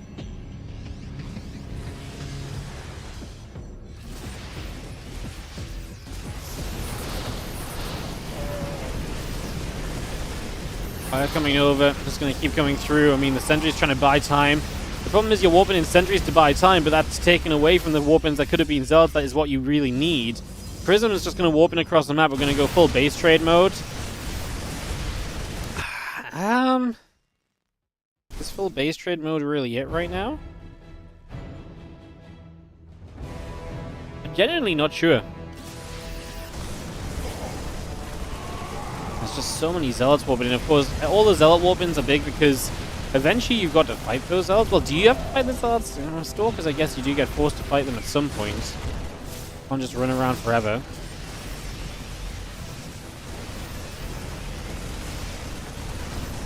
They're going to keep playing a few probes going down. Cybercore Depot's armory getting picked away at. A Nexus in the top right side.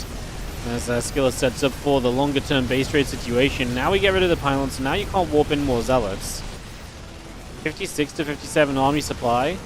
Whose army do we like in the long term? Maybe Q's?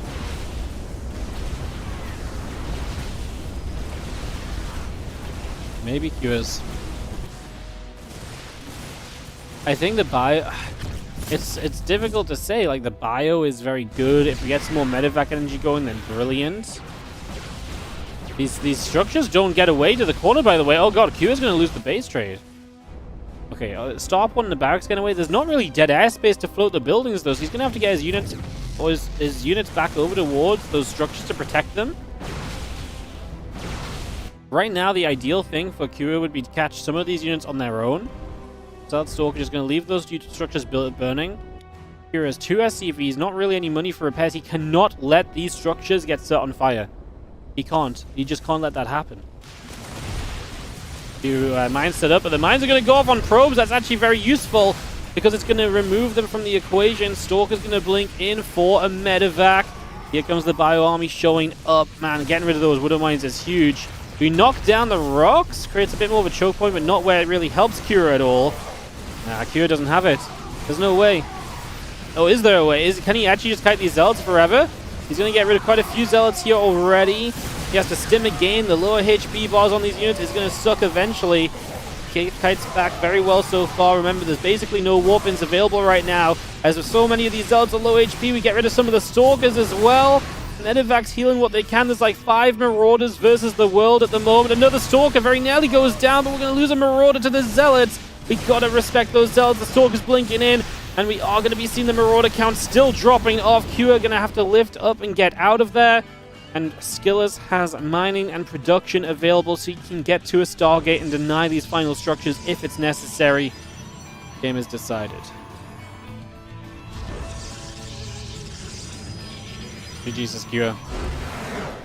Skillous gets a massive, massive victory. Absolutely massive victory for him right there. As that's going to be very interesting to see where we end up. Map score-wise. Because obviously we go into the next games, it's now Fiant versus everybody. And so as we go into these next games, it's a little bit of a question mark of... yeah, it's a little bit of a question mark of Fiant's kind of an underdog. Can Fiant cause any upsets, or is everyone going to get kind of what, you know, an expected result? Fiant's a tricky player, so I definitely think there'll be some interesting moments here.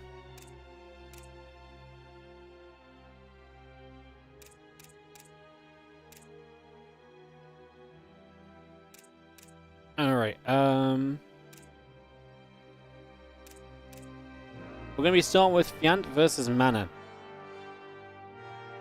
So what the score is going to be, so Q is going to be +1, Skillous -1. The thing is, Mana and Q both got a 2-0. And Q is in the best position because at 1-1, Q took a map in the series that he lost. The problem is Skillous lost a map in the series that he won, which I think is kind of a big issue.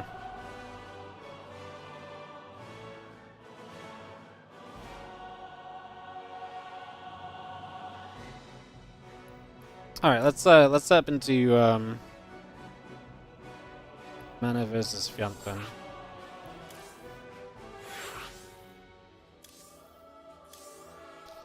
All right, yeah, let's get this underway. Let's get this started. Group is in the hand of Fiant. Yeah. So basically, as far as I understand it, everyone has the same score against Fiant right now. The priority is Cure, Mana, Skillous based on map difference, from what I understand. So yeah, Cure, Mana, Skillous is the current order. But obviously, all it takes is one map from Fiant, even a series from Fiant, and obviously that doesn't matter. A map from Fiant, that doesn't matter. So yes, I'm talking as if Fiant is the underdog. Obviously, Fiant is not necessarily the He's not necessarily going to go down without winning a map or a series, so... Yeah.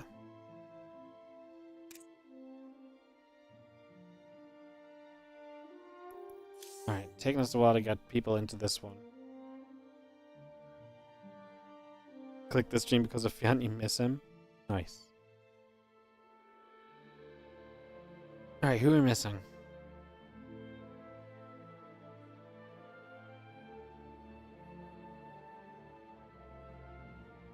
I'm missing a caster.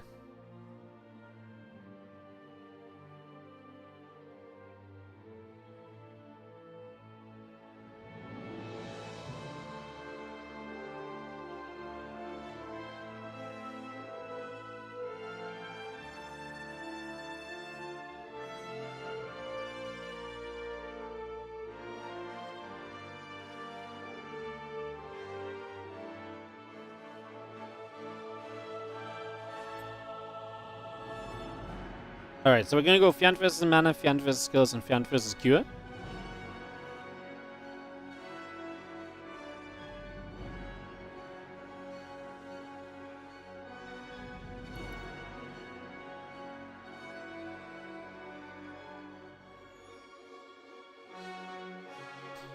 Alright, we'll wait 1 minute where a caster is just offline. I don't know what they're doing.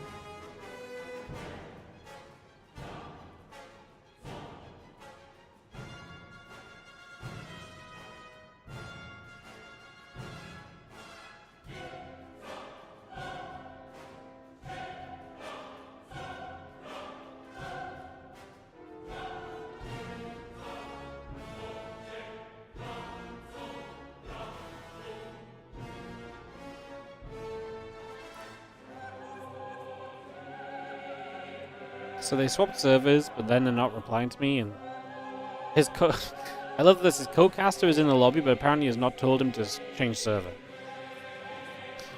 Amazing. Can't make that one up. Can't make that one up. Alright, I'll give it a second here, guys, and we'll hopefully get underway.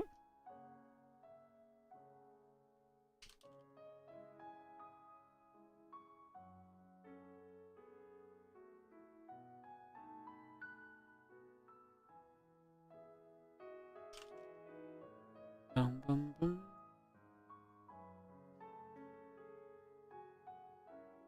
Alright. Yeah, good. So, Mana versus Fiant PVZ, and we get into this. Let's see what Mana can do. So, Mana is... I think if Mana wins... I guess it depends on map score. I'm not going to talk about it too much. We'll just watch the maps, and we'll... Maybe after 2 series we can figure out what the situation is. As we get into this PVZ, we're going to be going into Killer's Mile for game number 1 here of this PVZ best of 3. Yeah, so because the Fiant games are replays, they were played last night, but the map, I gave the maps out a little bit earlier than that, so there's probably potential for a couple of the maps that get played in these next 3 series to be maps that have already been played a little bit more. It's just because I didn't know how much some of these maps have been played when I first gave the map list out to Fiant to make sure he could have his games played in time for the group.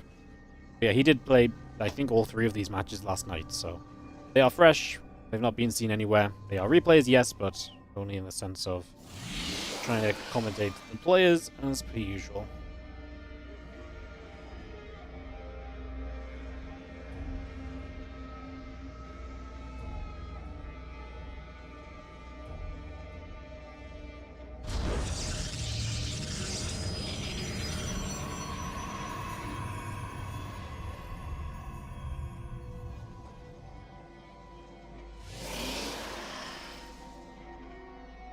So, Mana versus Fiant, game number 1, top right side is Mana, and he's going to open up with the gateway down on the low ground, the hatchery coming in here from Fiant as his Overlord steps out onto the map as well. And we get underway. for the first few moments.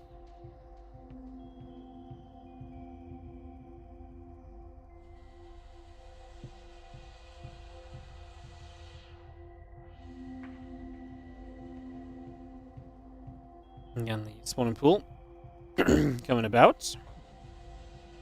And the hatchery coming in, the Cybercore and the Nexus continue to come around as well, so everything pretty regular for the first few moments here, nothing really too surprising just yet. So the probe that's been scouted is going to pull back a little bit. I mean, he can stick around a little bit longer as well if you would like to.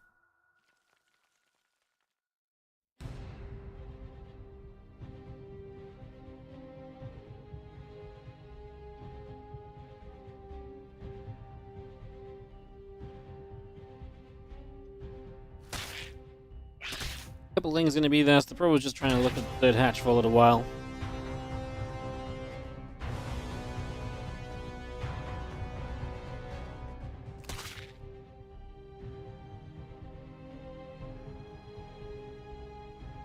The Lings continue to chase.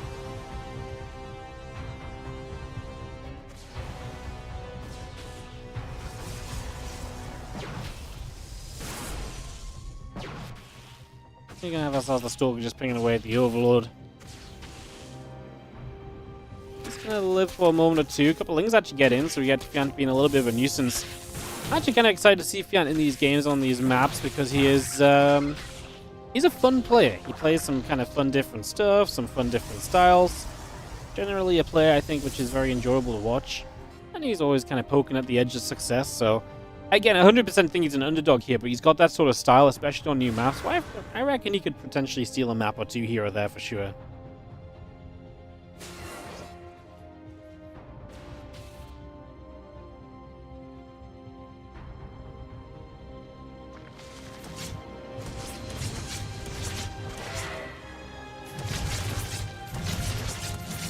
Couple of adepts being shot at here, and obviously Mana's going to get the shade back so we don't lose anything. There's a few more drones gathered together. Oracle is out from Mana, so fairly safe opening from him just into the Oracle. Energy overcharge it as well to get that started off.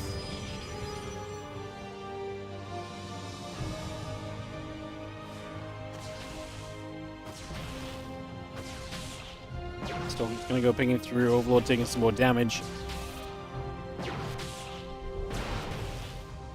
Fire cancel building. Robot facility coming up. And these few Lings are going to slip into the natural expansion here. They're going to get straight on top of this pylon.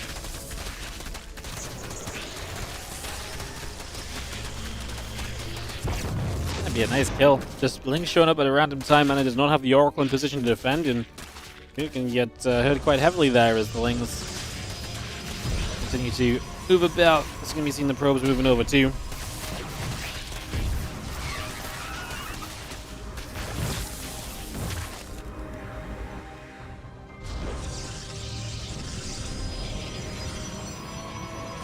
So we get rid of a couple workers, not bad for Fiant. We'll see what he is going to have in store for us next as we do see obviously the pylon being denied. Candace is on his way to the land, the road shrine, while Mana heads into gateways and the Templar archives for the moment. The few Lings slip their way away to the top side. The Queen's going to be firing, the Oracle taking a few more shots, another Queen showing up, Oracle still taking hits.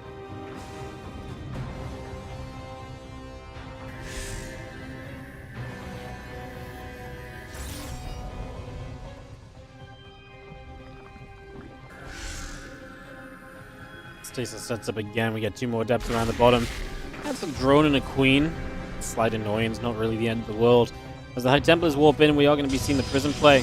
Ready to start harassing fairly soon. A few Lings are going to spot the Archons though, so if nothing else, Fiant already gaining some information, and obviously he's prepping the roaches so that he can head into a army that can be a little bit better at dealing with this Archon harassment that is obviously coming in very shortly.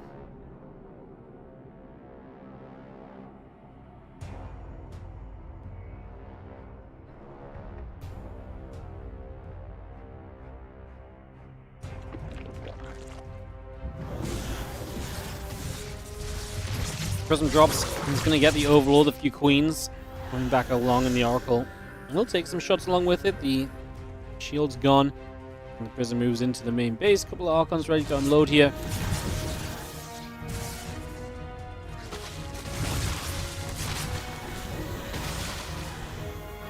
Roaches still fighting, just going to be forcing these Archons to turn back away up the left-hand side again. A couple of Queens are going to gather up. Archons get straight through, picking off that Overlord Fiant. Still taking bits of damage then here and there so far. Come back around the other side. The Archon's going to unload in the main. It's going to be seeing the Queen getting chased. The Ravager's going to get chased as well. Just going to see the Roaches. Still moving up over here. We got one Ravager taken down straight away. I'm just going to be seeing the +1 missiles, Roach speed all coming up, add the Overlord speed in, Storm coming online on the Temple Archives as well.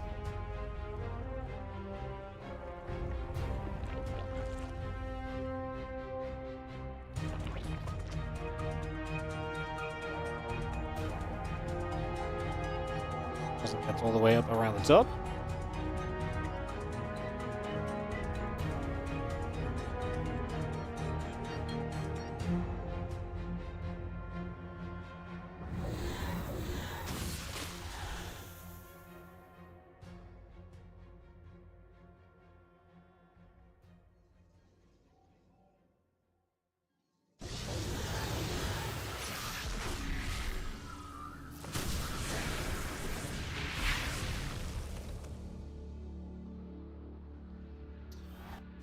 Roach Ravager was setting up to kind of get going, but we're going to get chased around.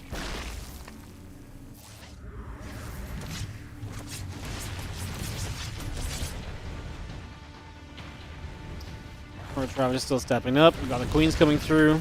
There's a couple of Immortals already firing the Roaches. Continue to chase forwards here. A couple of Force Fields coming down nicely so far. Turn those Roaches away. A few more Corrosive Vials get placed, and those Force Fields get battered. Again, this Roach Ravager force just chasing through. Good Storm initially. Another cannon over on the side, just going to get picked away at it as well. It's going to be some of the rest of the Roach Ravager coming through. Get some Stalkers warping in. Corrosive Vial is going to land onto the Immortals. And we just continue to fight. As there's a lot of Roach Ravager, but man, we've got 3 Immortals. 4. I was only looking at the right side. We've got 3 here, 3 here. 6 Immortals is so many tech units, and it's just so difficult to actually push forwards into that amount of tech units. The structures are actually creating a good choke point as well. It's difficult for this Roach Ravager to get a proper spread anywhere. And you've got Storm. I mean, Mana has every tool I think he needs to deal with this. Looking as though he's going to grab himself the 1-0 lead in this best of 3. Taking on FJANT here. So that cleanup happens. We are going to get across. And, I mean, more Roaches showing up. We get an Immortal. A couple of Corrosive Vials actually do land, which is lovely, but I think that's about all we're going to get. The Infestation Pit dropping down from FJANT as well. And yeah, Roach Ravager. Had a few more Ravagers in there. +2 missiles coming up. Infestation Pit is building. Queen's on the way. Stalkers will get through there and pick off the Overlord. Definitely feels as though Mana though is in full control of the game 1 right now.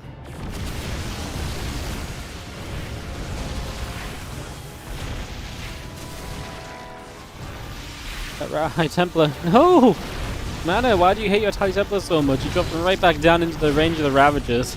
The Roach Ravager busting isn't going to be enough here for FJANT. An attempt to be aggressive. Gets rid of the Prism here. As Mana is chasing forwards, the few Lings are going to be the biggest annoyance because the Immortal's not great against Lings, but we're dodging out of the Ling attacks for long enough to at least make value out of these Immortals. Even if we lose those Immortals on the low ground, the 4 Immortals in the center are looking great. Mana's supply obviously has been looking good for a while. This Immortal on the low ground actually lives as well, so it needs to look very good as Immortals versus Roaches is a tale as old as time. Doesn't end well for you. You've even got Zealots going to show up onto this base over here, which is going to be an issue for FJANT as well. I think it's fair to say that this game number 1 is going to belong to Mana. And there is the game being called GG's.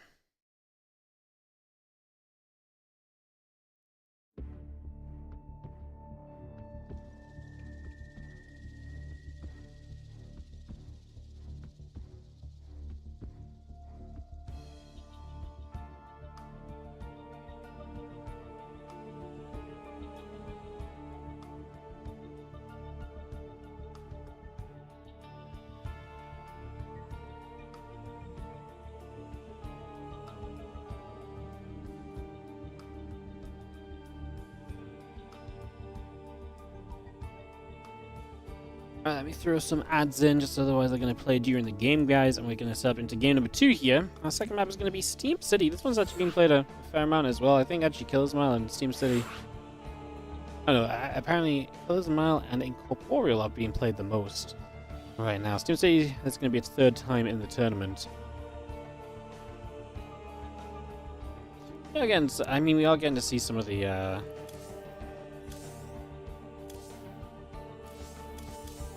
some of these additional maps and so on. It's just Torches, which is being left behind at the moment. Like I said, it's okay. We'll make sure Torches in every series tomorrow. Because even if it gets played 6 times, well, if it gets played 6 times, that'd be kind of crazy. But yeah, maybe we'll put it in like 5 series tomorrow. Surely it doesn't get dodged 5 times. It's a little weird because obviously sometimes it's like...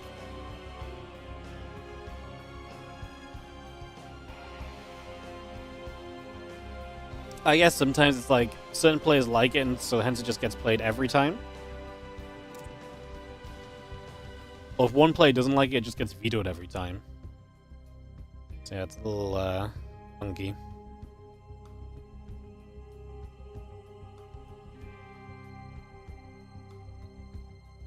What about Kill Switch? Yeah, Kill Switch is also on the lower end. Kill Switch is one of the first maps coming up in one of the upcoming series, though. So it's guaranteed to get played, and I think Fiant against Skillous. But yeah, Kill Switch is going to be in a bunch of map pools tomorrow as well. Tomorrow's going to be a lot of Last Fantasy, Torches, Grid, Kill Switch, and Antimatter. Those are going to be the ones we put in a lot, and we're just going to sprinkle along those like some of the other maps here and there. And then if maps are still heavily underplayed when we get to playoffs, we will just make game 1 of the playoffs maps that have not been played as much as well. Try and get it to even out as best we can. Alright, game number 2 of this PVZ.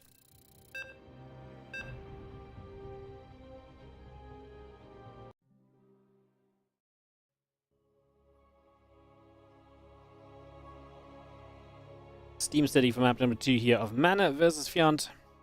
Yes, guys, these games are replays. They were played last night because Fiant has school. You know what they say, the only reason to skip school is StarCraft, but Fiant is apparently even smarter than that. Does this kid just have no passion? I don't know. As up 1 in the bottom right hand side, our red Protoss player is going to be Mana. In the top left, our yellow Zerg is Fiant. I'm not lying, guys, when I say every other Zerg in StarCraft 2 turned down my invite.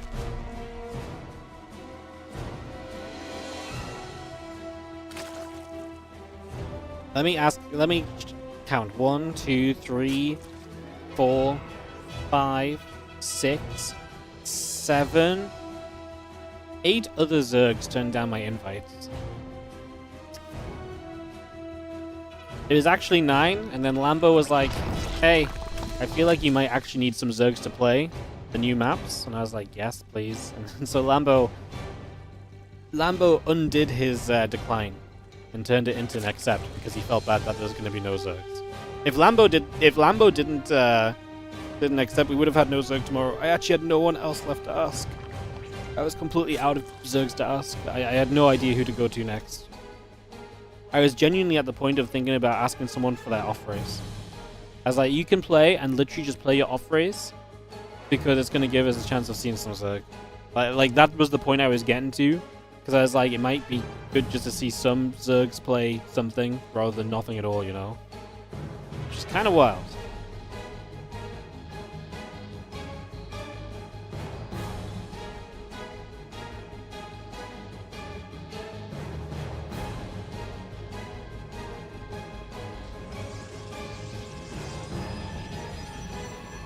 Overlord down in the bottom right side. Nexus and the Cybercore continues up.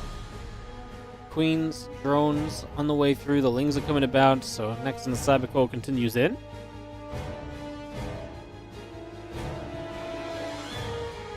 You would have played it for me. Yeah, I mean, there's got to be...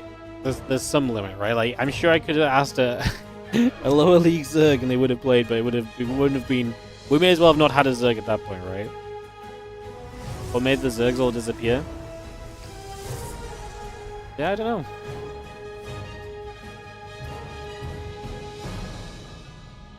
I mean, some of the Zergs wanted to. It's not like they all were just like, no, we don't want to play. It was like some of them wanted to play and they just couldn't make the playoff day or something. And they were very confident they were going to make the playoffs. So that was kind of like a factor. So it's not like no one wanted to play. It's just a lot of them couldn't play. Some others didn't want to play. Some of them straight up told me that they have nothing to show in their games anymore. They're not playing. They're not interested in playing now. So yeah. Couple Lings and a Queen gathering up as we do just see the Ling's going to peel away. Just going to hit the rocks over there. Stalker coming online, add an Oracle into play. Warp Gate coming up as well.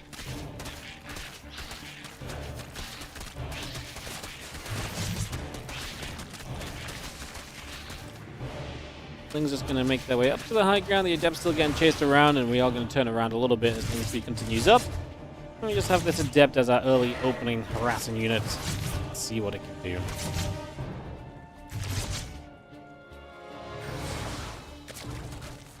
Or just bad timing and coincidence. Yeah, I don't think there's any like I'm pretty sure if like Zergs do exist. I just think it was a bit of a. You've got some Zergs that don't want to play in things right now. Serral, etc., Raynor. You've got some Zergs that just aren't super confident in their play and are lacking motivation to play in anything. I think that's kind of Lambo a little bit and some other guys.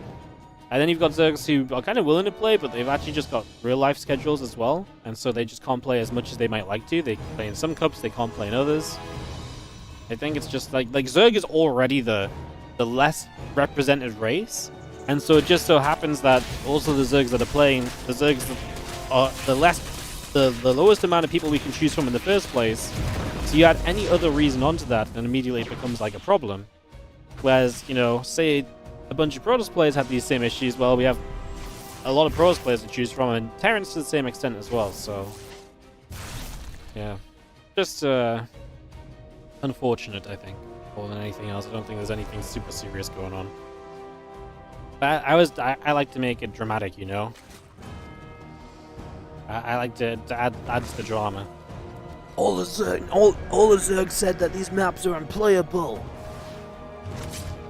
Doesn't matter what maps you play, you're gonna lose to Protoss. That's what they all said, yeah. They didn't even want to take the free money for getting last place. Oracle flying about, we've got the few Lings moving around.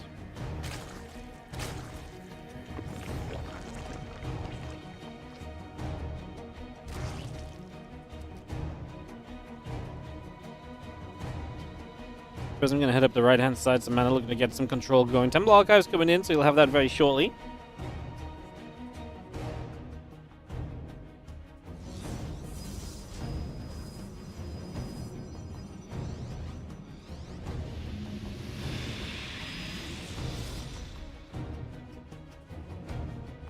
Go back. Oracle going to activate. A couple of Lings taking some damage as well.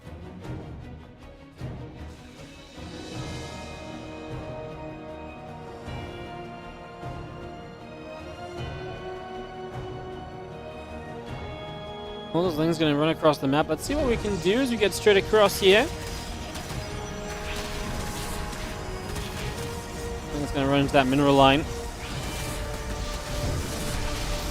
Oracle will activate. A few Lings take damage. Storm with a +1 coming up as well, so we get that all on the way. A lot of roaches coming through as the Lings don't really do much and they get cleaned up, and now the Archons get into town.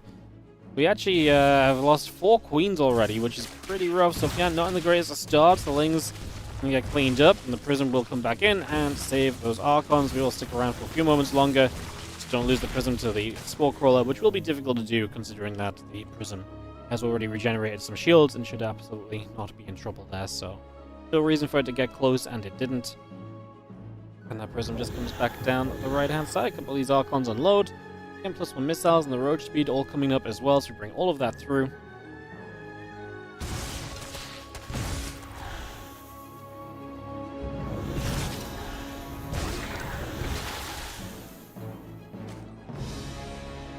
Don't understand why Archons need bio bonus damage.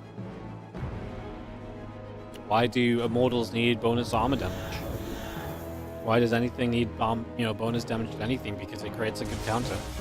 Archons are really good against small, squishy units, essentially. It's just what they're designed to counter. Archons in themselves suck in a lot of ways because They have low range. They're clunky. They struggle to reach a lot of the small squishy bio units. So when they do reach them, they get benefit from it.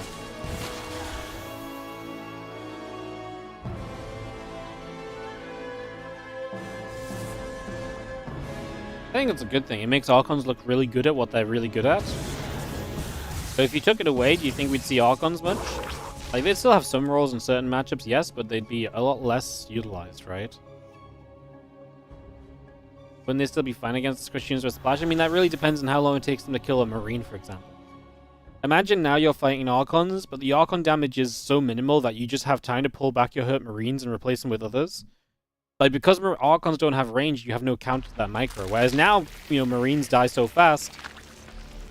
Like, like, yes, they might still be good in some circumstances, but... I mean, it's hard to say without seeing it in practice, right?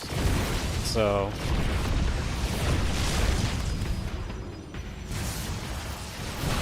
As we are going to see, the Muta's just going to dive in. Prism goes down. So we are not going to see any more reinforcements here, but obviously the investment into the... nice storms. The investment into these Mutas is obviously going to, you know, take away from your ground army in general. These Mutas really need to get across the map and start doing some work. Just continue to press on through. High Templar there goes down. Didn't get a storm off, which is unfortunate. Does get another storm off on a good chunk of Roach Ravager, though. The storm drops in. Queen going to go down. She's going to be seeing the Immortals firing away, but I think Mana realizes he's getting a bit overwhelmed. He's already killed a base. He killed a fourth. He lost the Prism early on. I think it's okay to recall and just try and get out.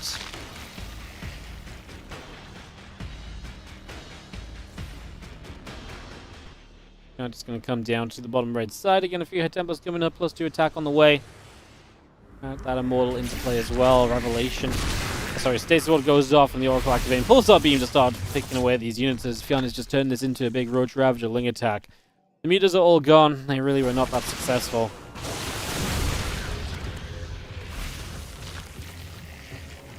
As that extra Ravagers morph in, and the High Templars in the front going to go down quickly. Surf is away and a chance for Fiant. That will probably be one of the ways that it starts off. A couple cannons firing through. The Stalker's taking some hits. A few more Zealots just warping on that right-hand side. As you can see the Archons coming about. The Immortals are still firing up. A few Roaches getting picked away at. And this is just a continued push forward. As we're going to see those couple of Queens getting lifted. The Zealots still charging. Game is called. And Mana takes game number 2 of this best of 3 against Fiant. That puts him into a pretty good position to get through this group. 2-2 zeros and then a 0-2 in his loss. It's going to put him in a pretty good place. So, looking good for Mana. So we're going to get into our next map here in a few moments. Guys, we're going to go to a quick break screen though. We'll be right back. More StarCraft on the other side of this.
Welcome back, everyone. Fiant versus Skillous coming up here.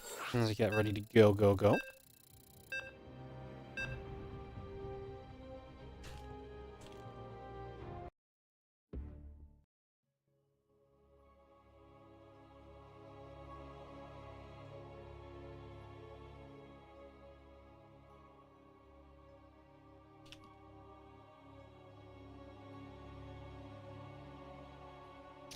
Alright, we're going into Kill Switch. Welcome, everybody, into our last couple of best of threes of the day. Let's see what Skillous and Fiant have for us as we get into this one. What's up, Rybo Kid Wonder? Thank you so much for the 20 months of resubscribing. As we get ready to go. Yeah, that last win puts Mana in a great position because now it's impossible for Skillous to overtake Mana on map score. So even if Skillous beats Fiant, he can't overtake Mana. So I'm pretty sure at this point Mana is always safe. I'm trying to see how Mana doesn't make it because Cure could overtake Mana, but if Cure overtakes Mana, Fiant can't. Skillous can't overtake Mana. So I'm pretty sure Mana is guaranteed playoffs. And then Fiant basically has to go win-win, because if Fiant loses either of these series, he's 0-2 and his opponent would be 2-1. So yeah, I think Fiant has to win both series if he wants to make playoffs. And then Skillous is still going to trail with Kuro maps. So Skillous needs to get a 2-0 and then hope that Fiant can take some maps off Kuro, so I think. Most likely. Alright, game number 1 of this best of 3. We're here on Kill Switch, a map we've not seen as much of. I don't know why, I thought this map was pretty cool as well, with the gold minerals that block the watchtower that's in your base. It's such a cool kind of dynamic. It allows for this kind of huge open, kind of like drop my main base area, but you're going to do it with the knowledge that I have the watchtower more than likely. And when we saw Bjorn versus Zaun on this map yesterday, it was kind of interesting because Bjorn played terrified of the concept of like, oh, I just can't drop your main base because you're not going to know what's coming. And funnily enough, Zaun had actually lost watchtower control. So yeah, it was a little bit of an amusing few moments as the Overlord comes in. A couple of queens are coming up, and we do see our Zerglings coming about. Cybercore, Nexus, all building up, and we get settled here on Kill Switch for game 1 of this best of 3.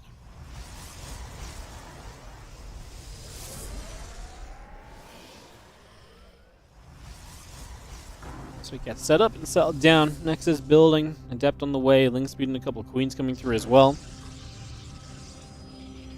Apparently Fiant taking one map of Kira isn't enough.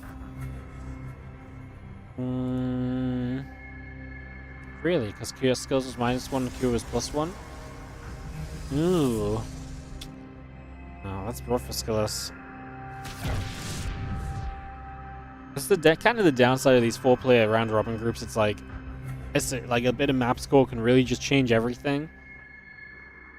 I mean, it's difficult, but it's kind of rough because like I think I prefer GSL style groups, but what I hate about GSL style groups is 5 best of 3s just isn't enough for a stream. Like 6 best of 3s is just that little bit more secure to guarantee we go over 3 hours, which is almost always our goal when streaming. I mean, we're 2.5 hours in today, and I've taken a couple of breaks even. You know, if this was our last series of the day, you know, well, there's no way we hit 3 hours more than likely. So yeah.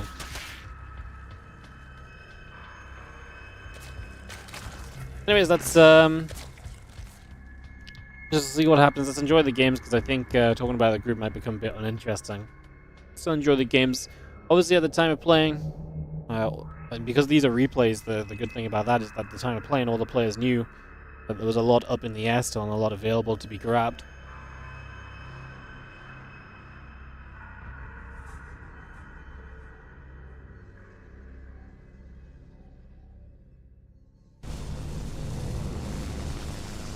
Avoider activates. Overlord gonna get chased down, killed.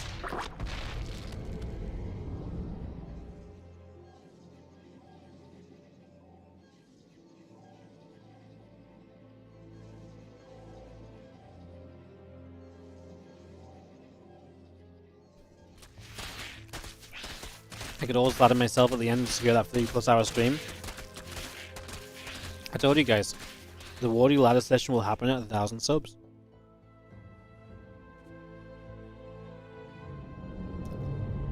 It's the safest way to guarantee that I never have to ladder. Easy life.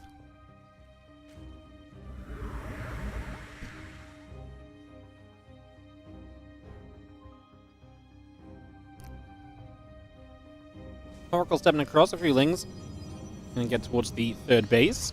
I'm just going to move up towards the natural. And Adept's going to be there as well in good coverage at the moment.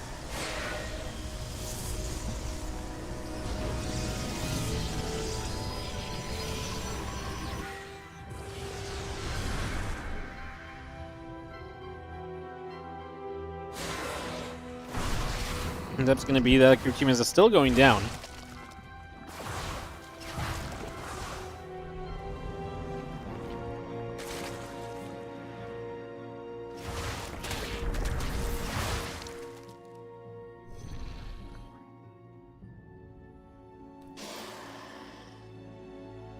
And go back and forth. The blink on the way up. Skillous already shown us the setup here, which is 1 Oracle, 1 Void Ray straight to blink. How many gateways are you going to get to? 6 already. Very aggressive blink. If Fiant doesn't know about this, he might just die. I mean, he's making a few more drones, going up to 70. Hydrogen on the way, but these Stalkers are going to start hitting very, very soon.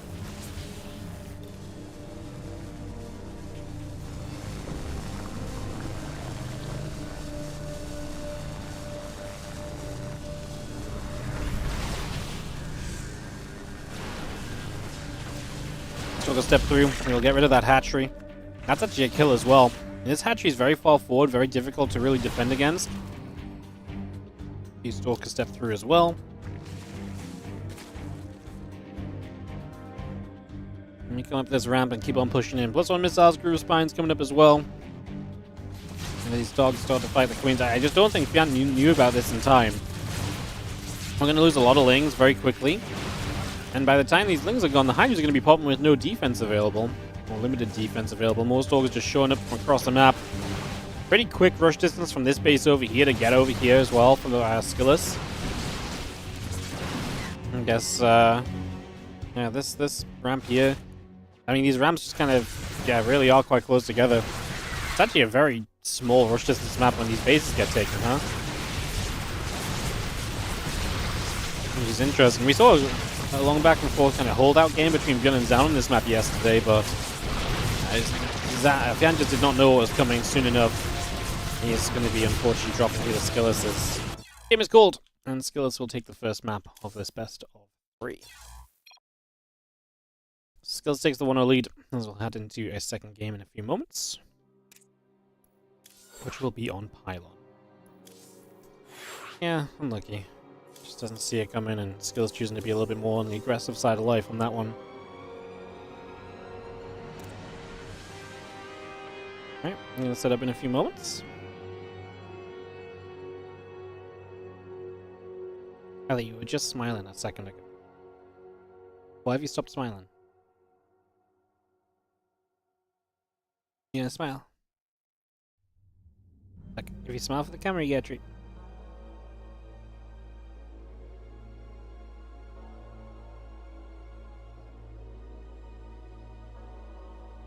I know you didn't smile, but it's too cute.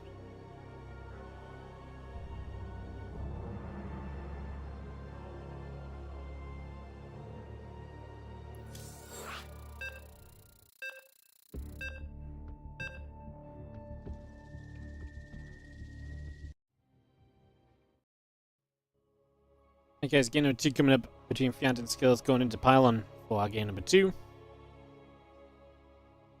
I always love how you can just about see the top of Ellie's head, like, right at the bottom of the camera. Can you see more of her head? You can see more of her head if I move it up a bit. Oh, she literally just moved it the second I checked. Good job, Ellie. Nailed it. Top left-hand side. Blue Prowler's player is going to be Skillous up a game in this series, taking on Fiant in the bottom right here on Pylon.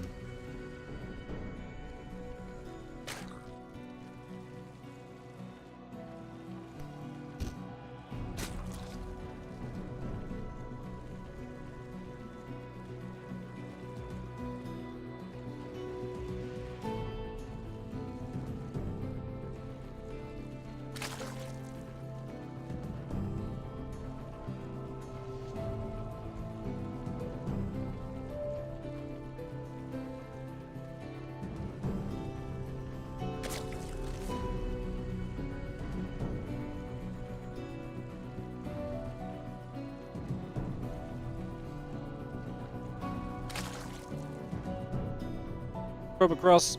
Hatchery is already down.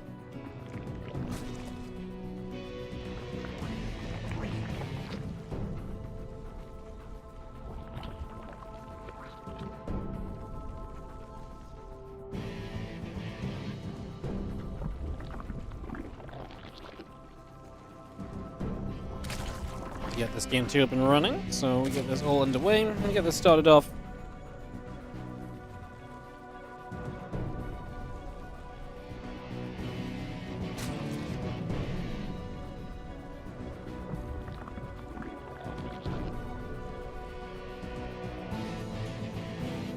Drones minding away, getting the hatch castle pool coming in through for the moment or so.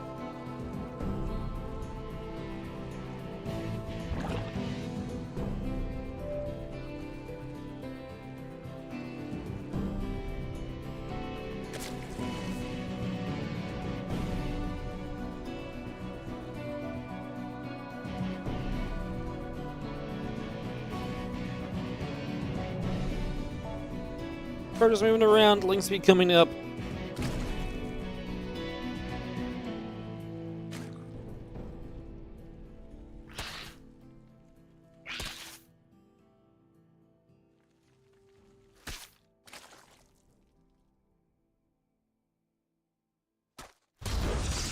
Things are going to get over. Probe is going to go down. We have a couple of units just jumping through there. And it's going to be able to pick our way through the pylon. Clean that out, and the third base can be taken.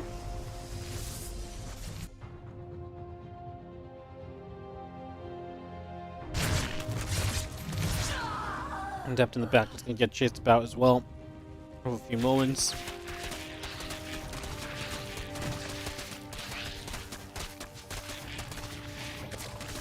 Yeah, we see the feeling is going to nibble up on some rocks. The Adept needs to come around. It's going to shade in towards the natural. And moving through. Link speed coming up. The Oracle and the Warp Gate building as well. We got another gateway going down just on the front here as well. Just going to pop that into position. The Overlord peeling away to the sides.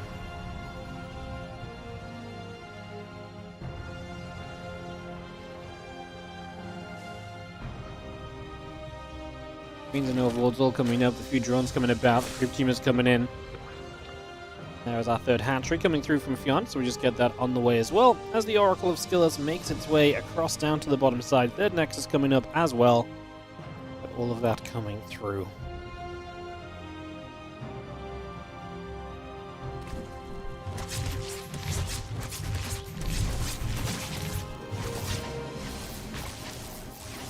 Oracle goes for 3-4 drones. Actually not a bad start at all. Oracle very close to going down, but just stays alive.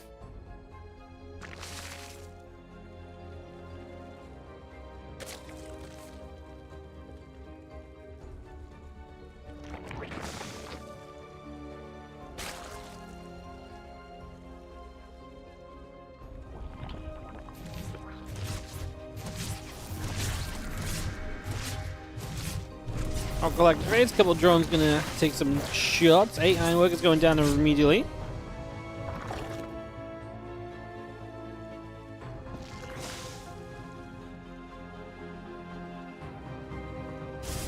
Just 10 drones going down.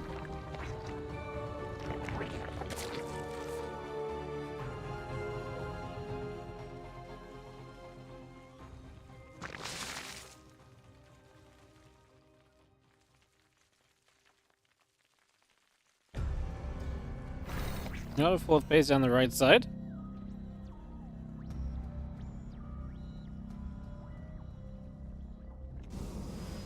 Again, there's the Stalker coming about, +1 blink coming through. Have those gates on, have the battery in.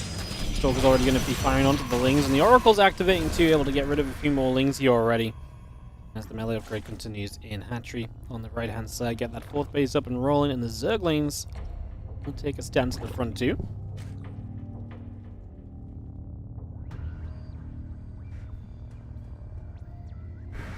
More Lings up that left-hand side, Stalkers and Oracles coming down the bottom. Again, +1 and blink coming about. The melee upgrade building on the Evo chamber. Our Stalker's going to get the Overlord right off the bat. A few Zerglings going to step through, and those Lings wrapping around the Stalkers here. Just going to be seeing the Stalkers taking quite a bit of damage. They do manage to back away. The few Lings are still getting back on through here. The Stalker's still coming in. That's one more Ling going down for the moment. We get +1 coming through. We get Blink coming about. A few Lings still gathered together. Hatchery on the far right side, 6 o'clock. Gathering as well.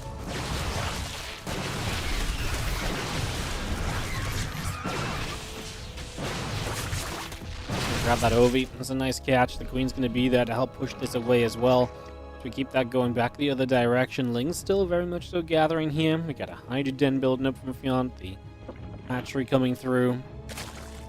Things and the Queen's all building up. The charge on the Temple Archives will build at the moment as well, as we see the Stalkers and the Oracles come right back through. I'm going to get a couple of quick teamers going down already.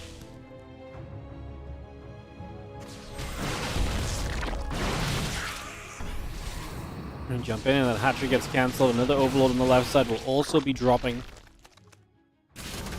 And get rid of that right off the bat. The few Stalkers just going to warp in, and those Lings are getting turned away.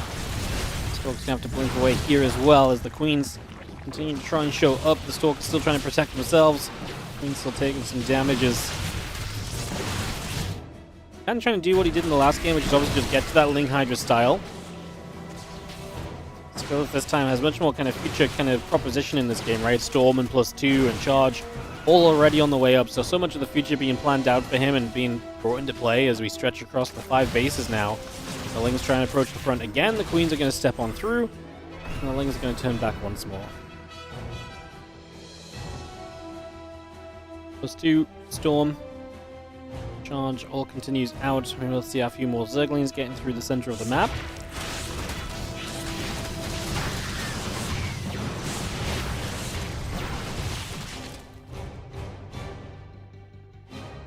Those Lings getting chased all the way out of here.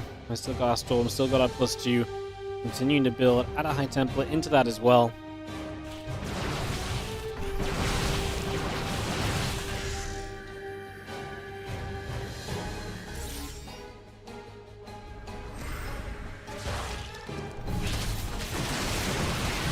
The Lings look for the wraparound, and we will see how Templars having to pull back once again. Going to be seeing the cannon continue to come about here. The Ling's still going after a few more of those probes. Pylon now under some fire as the Zealots continue to warp in as well. Let's have our Queens and our Hydra still pressing on up.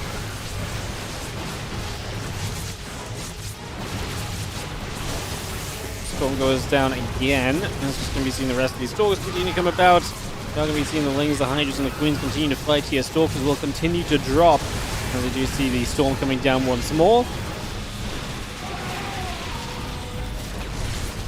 Can't just sit in the top of this ramp. A few Stalkers still dropping. We've got ourselves the Zealots charging through. They are breaking their way onto the Hydra lines, which is not a good sign. The Archons are finally showing up at the back as well. So Skillous' army feeling as though it's only getting more powerful even. As Zealot Stalker Archon is going to power through. Skillous gets a 2-0. So he does what he has to do against Fiant to take the 2-0 victory. And he is going to move to 2-1 in the group. But again, it's the 2 and the 1, which may not be good enough. Unless Cure gets upset by Fiant here is basically what this is coming down to right now. So, Cure versus Fiant to decide the final placements of this group. Obviously, it does look very good for mana. I'd say Cure is definitely a favorite going into this. Skillous needs to pray for something of a miracle. Fiant is knocked out at this point as well. Again, mana is +2 map score, so he is ahead of Skillous. The problem is Cure is the same map score as Skillous right now, which means any victory for Cure, 2-1, 2-0, and he is through. Fiant must beat Cure if Skillous wants to advance, which obviously is not exactly an ideal proposition to say the least. I guess it doesn't really matter the score. So basically, Cure, if he wins, is also first place of the group. I don't think that there's any difference made there, actually. I'm just trying to double check it, but yeah, even if he's 2-1, because he has the head-to-head over mana, then it should be always good enough. You don't like these 4-person groups? Yeah, I mean, me neither.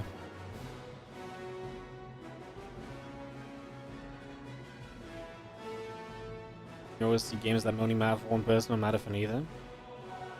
Yeah, but I mean, that's, well, in this case, that is true because Fiant's 0-2-0-4. In a lot of cases, Fiant could still be playing for 3rd place in the group, right? And that's a prize money difference. So, it is still an important match, though, right? Like, Kua still needs to beat Fiant, otherwise he is out. Like, if Kua loses, he's out, so this is still an important match. Yeah, I mean, 4-player groups aren't great, but, like, there's just not really much else to...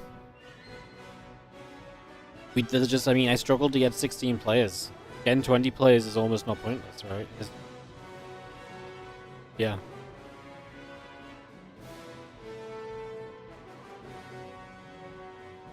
Fiant already knows it's out. I mean, yes, but also at the time that it was played, Fiant didn't know that, so. Yeah, don't get me wrong, I'm with you. I personally completely agree. Like, I don't really like these groups at all, but that's just kind of what we're left with doing. I think to add another 4 players in... We could have probably added 4 players in, but they probably would have all been potentially like... I think I would have struggled to mix the races up without adding lower quality of players, at which point was it worth adding 4? It's not ideal, I appreciate it. I just don't know what to really do to fix it anymore. Just add 4 Protoss, yeah. Pretty much.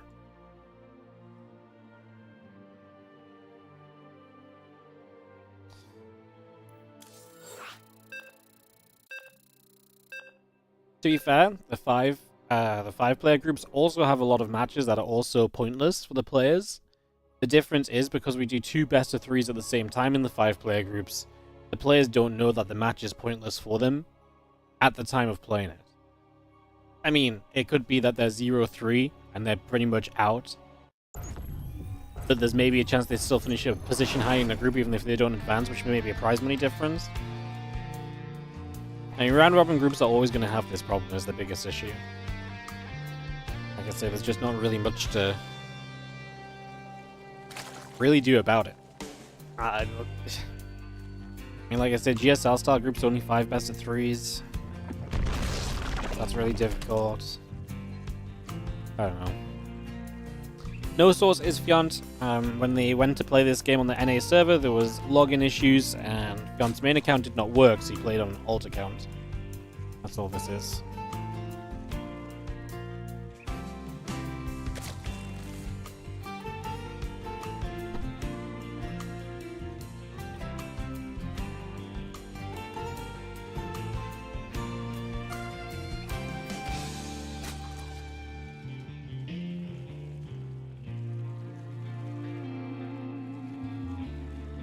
Here in the top right will be our favorite here. Let's see what happens.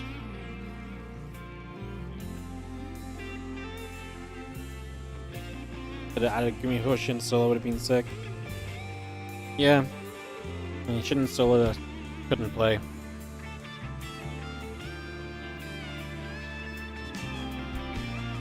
We probably could have made it 20 players. I was just afraid that we weren't going to. And I think there's even...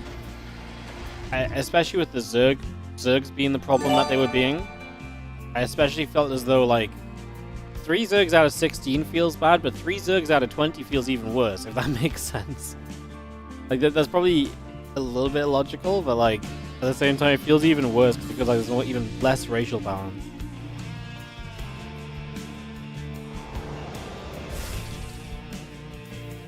Robothari, thank you so much for the 95-month resub. Appreciate it. Really glad we got Lambo. Yeah, me too. Shout out Lambo. Realizing he could be the Zerg savior that we needed. Turned his no into a yes. Champion.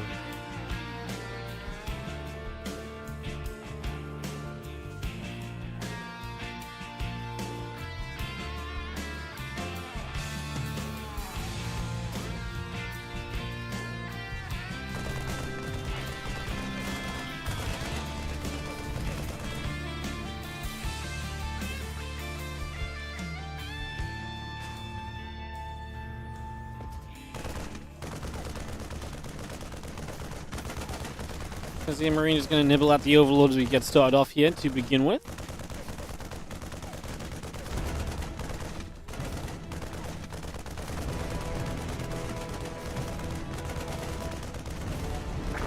And get that Overlord kill, actually, so Fiant going to be a little supply blocked already. Not exactly ideal as the Reaper makes its way around and will try and hop into the main base already. It's just going to try and find a little bit of value as it hops in over here, and in we go.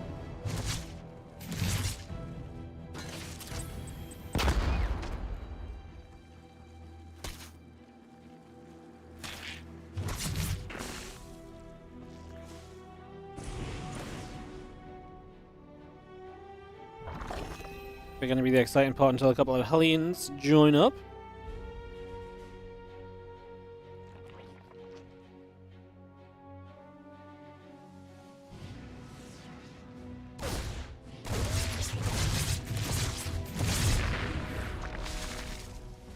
Watching Reaper goes down, so now we are going to be watching the Hellions as a point of excitement here throughout these early stages as we continue through and see where we can take things. Couple Lings is going to chase. The Queen's coming over. I think he's going to get pushed out over the side. Also, with Blizzard and Microsoft, when will they announce a new season circuit? Well, I presume the issue is money. So yeah. I feel like the problem is that my theory is that I reckon eSports World Cup wanted to do StarCraft in the end. And then Blizzard were like, cool, so you'll run the circuit, right?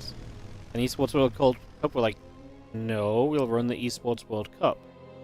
And Blizzard were like, no, you will run the circuit. And the eSports World Cup were just like, okay, then we won't run StarCraft. And then Blizzard were like, shit. And then it seemed kind of hopeful for a little bit. We had some rumors that were seeming positive, and now it seems like no one knows what's going on again. So it's kind of wild. But the crazy thing is that people behind the scenes don't even know. Like, usually, at least we would have like a bit of a hint or a rumor of like, okay, it's just taking some time to sign some contracts. So like, literally no one knows.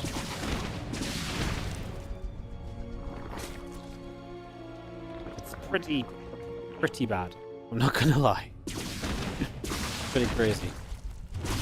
Yeah, that's just my own personal theory. That's not anything guaranteed, just seems like a thing. Surely somebody knows. Yeah, but nobody that's within our usual contact range. That's the thing, like in the past we knew people at ESL or Blizzard. Now we don't know anyone at Blizzard, and the people at ESL don't know. It's the high-ups in eSports World Cup that seem to be having all the discussions, so yeah. It's pretty crazy. 8 drones go down early. The problem against these top-level Koreans, they find so many ways in to deal damage and to put themselves in a great spot. It's always difficult in a ZVT. Azio Kempsington, thank you so much for the 2-month resub on the Prime. Thanks for keeping the SCT going strong. Thank you so much for doing your part using the Prime on the channel. Appreciate it. Helps a lot.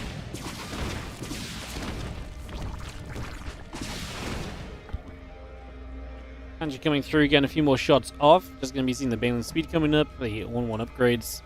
And combat shields coming through as well.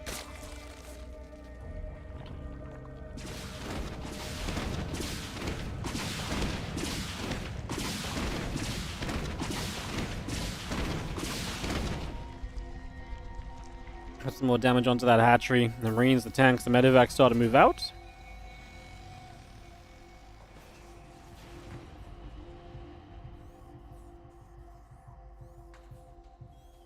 And get the 1-1 upgrades coming through, the additional barracks all coming about. Ling Bane will gather, the Queen sit at the front, Marines, tank, Hellions joining up at the center here. As you see, the extra Banelin's going to come morphing in. Scan comes down, Hellions are going to start firing, the Marines are going to step through as well. As you see, Ling Bane actually going to come in for the flank, catches Q a little bit off guard here on Tokamak, and we are going to have ourselves a couple of Banes able to get through for connection there as the Queens drop some transfusions in. And Bane is going to come diving through once again. A couple of those Hellbats get taken out immediately. The Banes head toward the Marines. Siege Tank gets taken out as well. We clean up his Fiant. The problem is he took so much damage is that the first wave is manageable. Can he deal with a second wave? Can he reproduce in time to get going again, basically?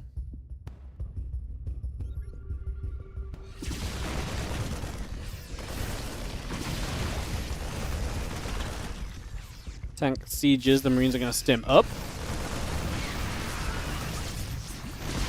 Things continue to settle. The Queens are going to be there, chasing the Banshee away. A couple of Banelings get knocked down. The rest of the Ling Bane continues through. And as they do continue to push, the Overlord will go down as well. The Ling Bane still continues over. The Ling is going to try and get a wrap around. The Bane's trying to get there. Marines are going to get jumped on.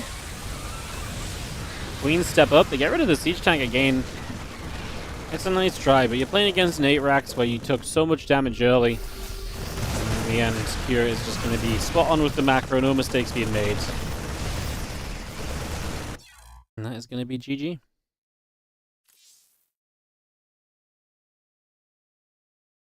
Alright.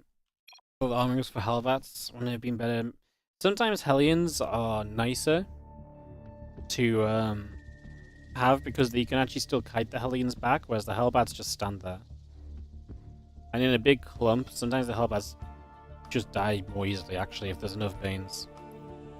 Not necessarily saying that was true in this case, but there can be a reason to keep them as Hellions. I think they wanted or planned for SCG Katowice. I honestly kind of think they did as well. I think they genuinely... Yeah, I think they kind of somewhat had an idea that StarCraft 2 would be there, and then it just didn't happen in time, and... Yeah, something's gotten screwed up somewhere, is the TLDR of it all. It's crazy. The StarCraft. It's okay, guys, you know what is here? WardiTV. You need to send some messages. We're going to try and have the Boom and Bash later this month. We're going to have the WardiTV March tournament coming up. If you guys are enjoying the tournaments and the streams, I urge you to support. Your subs and so on are super useful. They do so much for us. They allow us to keep on producing StarCraft. They really do. My Patreon page is at an amazing point right now. It's at the highest it's ever been. Patreon's a great way to support if you want to support the tournament prize pools. 100% of tournaments are 100% of the Patreon pledges go directly into tournament prize pools. So if you pledge $5, even if you pledge $5, we'll give out $5. Even if we only receive like $4.61 or something because of transaction fees, we will put $5 into a tournament prize pool. It's a guarantee. So the Patreon page is a great place if you want to check that out. I'll link that in the Twitch chat if you're interested. Patreon.com/WardiTV. As always, the subs and so on helps out massively as well. Subscribing, donating, all the usual stuff. Allows us to keep running tournaments, keep putting up prize pools, keep getting the players involved, keep trying to talk to people to give us more, give us more money to run more tournaments. Do check out all the ways to support, and it helps out a whole bunch. And special shout out to Monster Energy. Where's my nearest monster logo and Spirit Crusher? There's got to be one somewhere, right? Hello? Spirit Crusher just doesn't have any monster logos on it? Bruh. It has no doodads. It has no billboards or doodads. Alright, we'll just pretend there's one in the middle of the map. Hang on. Wow, look at this map brought to you by Monster Energy.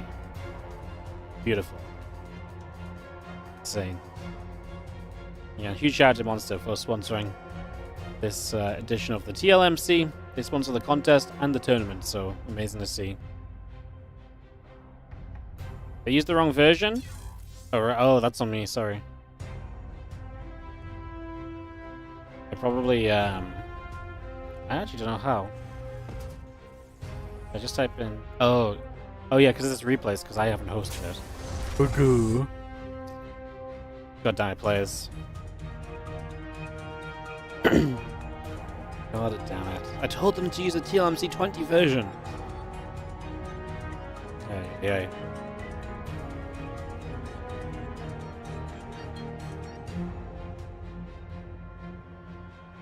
Can they put ads inside the map to monetize the game? You can put sponsor logos in the map, but it's a bit convoluted. We have it for like all the big tournaments where you basically make a logo file, and by using the logo file, it makes like big versions of the logo appear on the screen, like integrate into the map.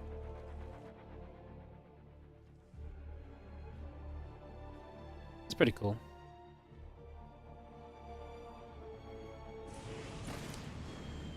But usually that's just packaged into like tournament sponsorship deals, you know. Is this played on Korea? No, this is on NA. The map is there, it's just, I think they just probably posted it wrong. That's all.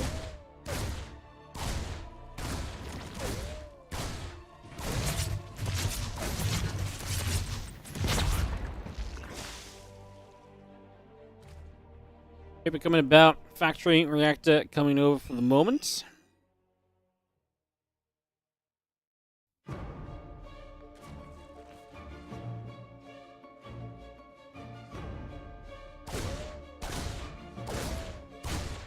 We're just going to be firing at the hatchery.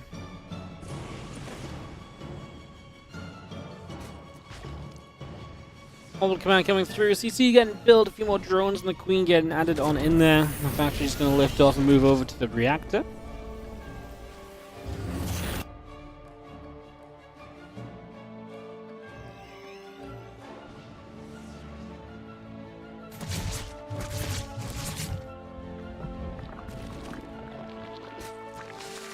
I'm just going to be fighting. Reaper taking some damage. Is just going to get back up over on this side. There's a couple of Hellions on the racks on the CC. Continue to come through.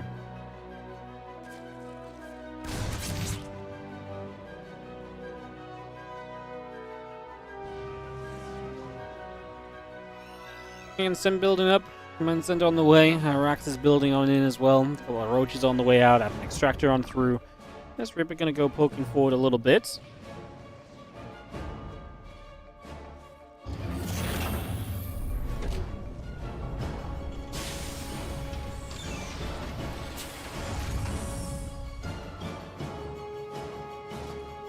Got Evolution Chamber coming in at the front as well. A couple of Queens are gathering. The Reaper's going to come stepping forward. And Skewer 3rd CC morphing into the Orbital. There's the 2 racks and the Factory and the Starport behind this. Going to look to put some pressure on here on Spirit Crusher. What do you guys think is the reason behind the red markings and the green markings on the bases? It's not on all of them, just over here. I guess it's just on the terrain that's on. I was wondering if there's something more deep to it, but probably not.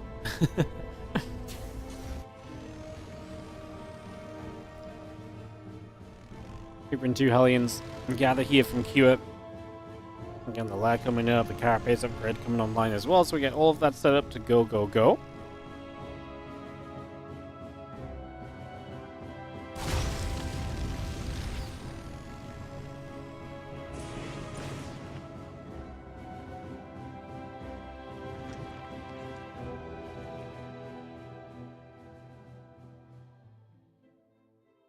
Gathering up, 4th base coming in here from Fiant.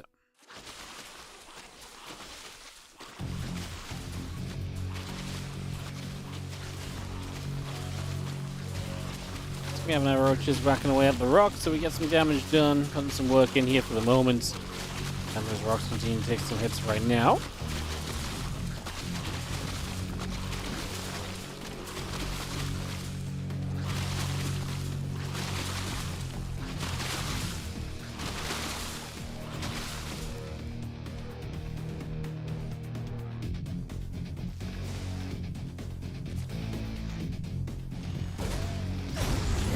Is going to come on in, just going to go straight after some of these creep tumors. 4 drones going down as the Marines hit the main base.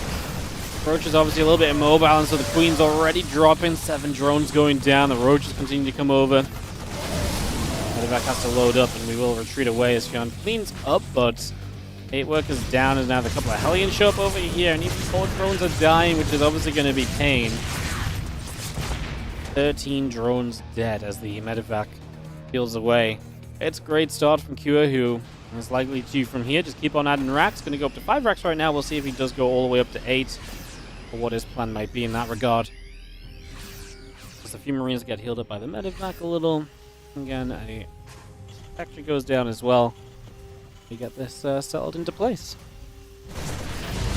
3 more drones going down. The Queen very nearly getting the Medevac. Being a little bit risque by kicking this around on low HP, trying to get more done with it. If it works out, he's still going to keep it alive, as Barracks 4 and 5 have finished. Armory about to be done, so we're going to go into 2-2 upgrades. It's going to lead with 2 more Medevacs across the top side of the map, and they're going to go across here on Spirit Crush to try and see If they can crush some spirits. Fiant in this group and in this series.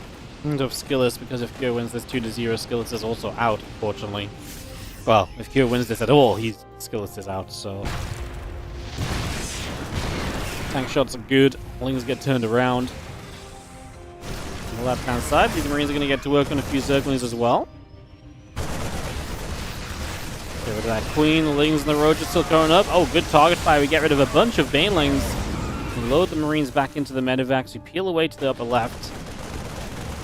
The rest of the Lings are going to look to come straight on through here. The corrosive fire this time does not land. I thought it was going to, but does not get there.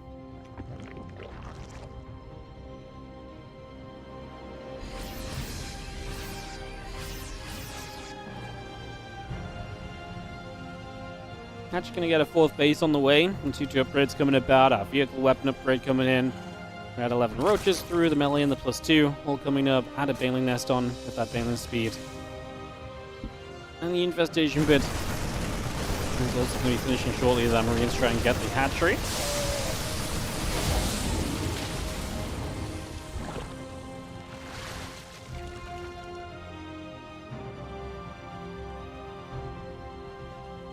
Carapace building on the Evo chamber again. Marine tank medevac still trying to make its way across over to this side. 2-2 upgrades continue to get going. A couple of Banelings going to get knocked down as well. Corrosive Vial not quite going to strike. This is Marines step all the way through. Roach Ravager taking a lot of hits. A couple of Lings getting knocked down as we go. Zombie gets right across. A couple of Lings going to get picked off already. Medevacs sticking around. Tank shots are good onto a lot of the Roach Ravager.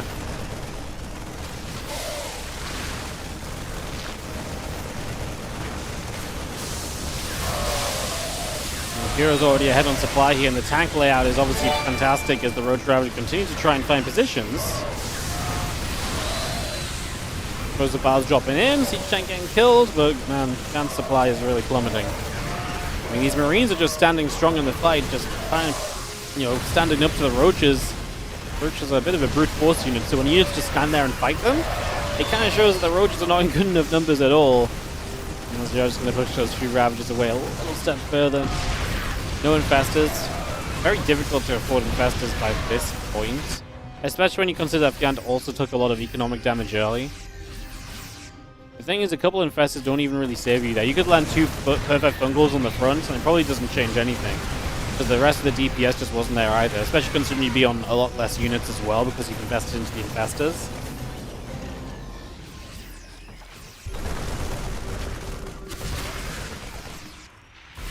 More corrosive clouds dropping down. The army of Cure backs away.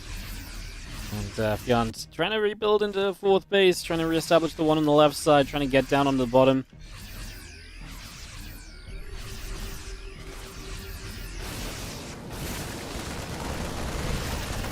Two Marines step forward, the Liberators are going to siege. I've got the Lingbane going to try running in, but the Liberation zones are going to put a lot of work in. As once again, the Marines are just going to stand there and fight. Tanks in the background doing their thing.